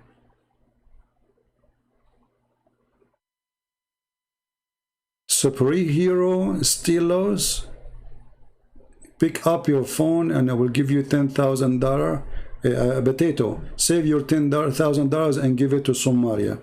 You are a hypocrite, you don't even have a penny. Get out of here. That is a reason not to answer your phone. You worship money, my friend. Because you want to give me $10,000, if I talk to you, I will not talk to you. See, all those people who call me, they can call me. And now you became suddenly a hero. Call me. I'm here for the last 4 hours. Anyone can call me. And now suddenly, when we close the Skype, go pick up my phone. I will give you $10,000 for a potato.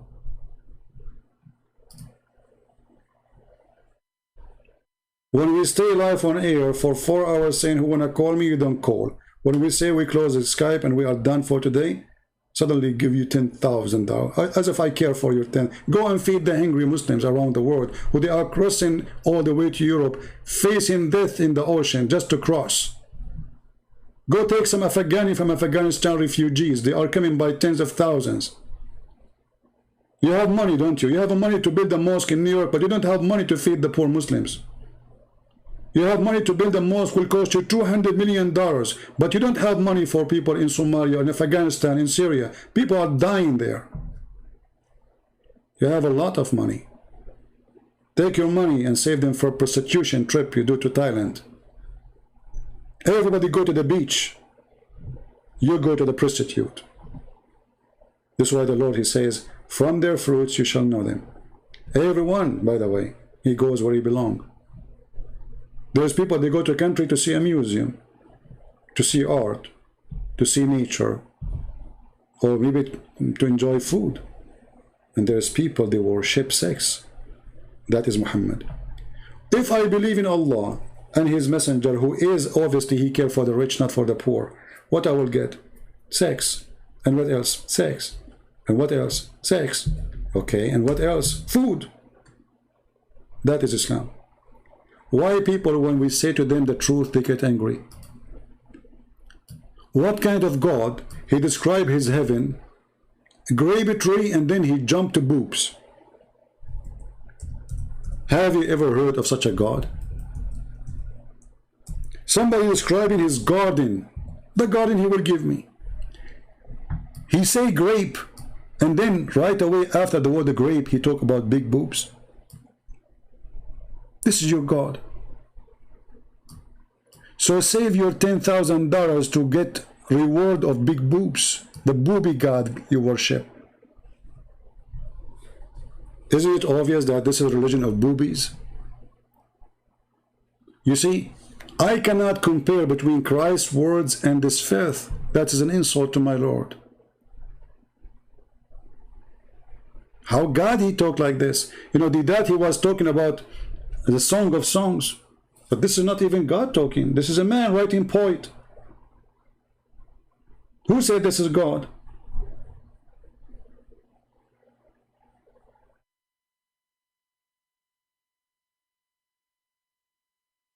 And it's not even about sex.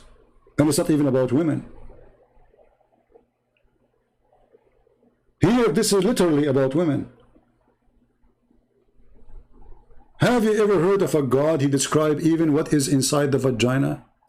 The vagina is waiting for me.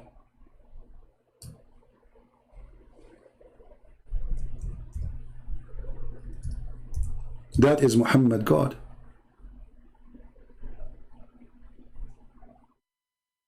This is religion.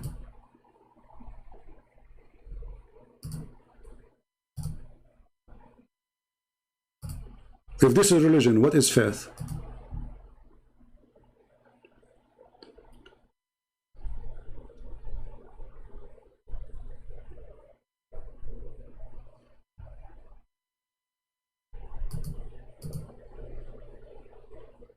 Any Muslim?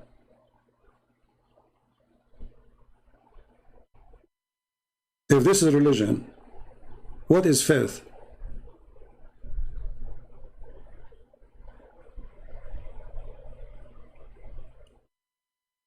This God is preparing for us women who their vagina is brand new. What do you want more?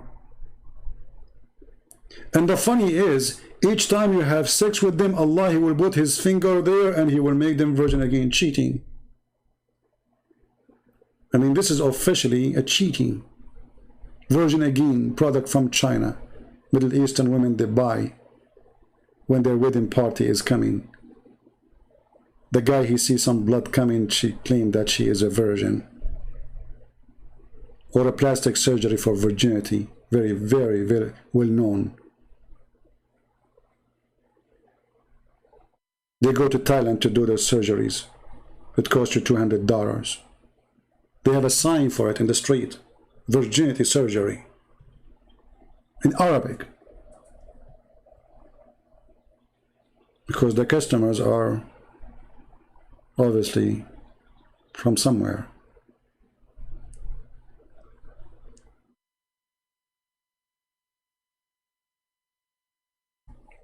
What is this? And those women, their vagina never been touched, never been boom boom, not even by genie. Genie? This is religion? There's a God, He teach you that genie have sex with women too?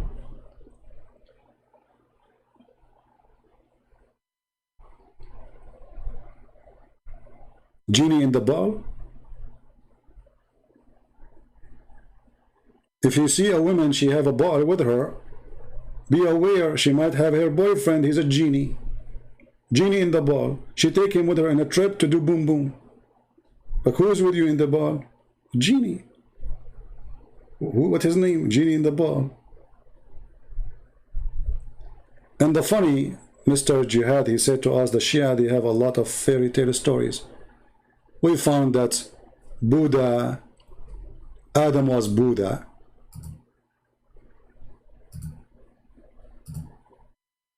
Adam was Buddha. That's a good one, isn't it?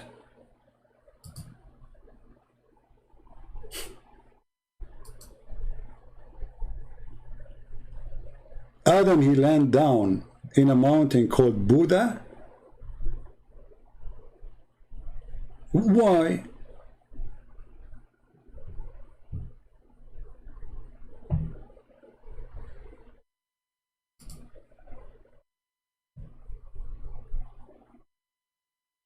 Let me see if I can open this link here. This library, their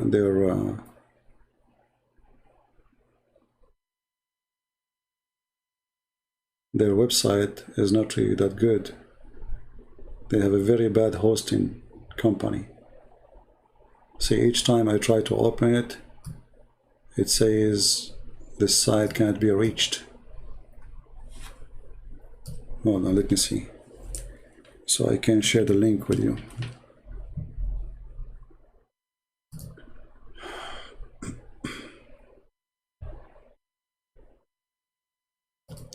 And you know, the funny thing is, each time I say something to Muslims, they say, we never heard this before.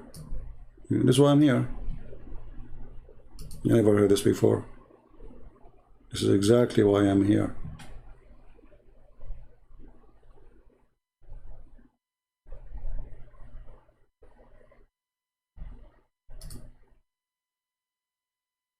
I'm trying to find it in different website.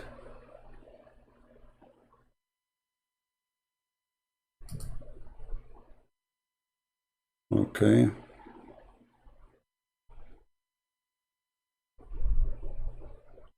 All right, I will give you this link. This link is better. This is Tafsir al-Qurtubi, and this is volume number 1, page number 301 in this print. Remember that sometimes reference can be differ between prints. And this is Tafsir of chapter 2, verse number 36 in the Quran. Let me post the link for you. You can use Google Translation, and actually I would do that in the front of your eyes. Give me a second. This is the link for those who they are saving reference and they like to save reference. And now we go.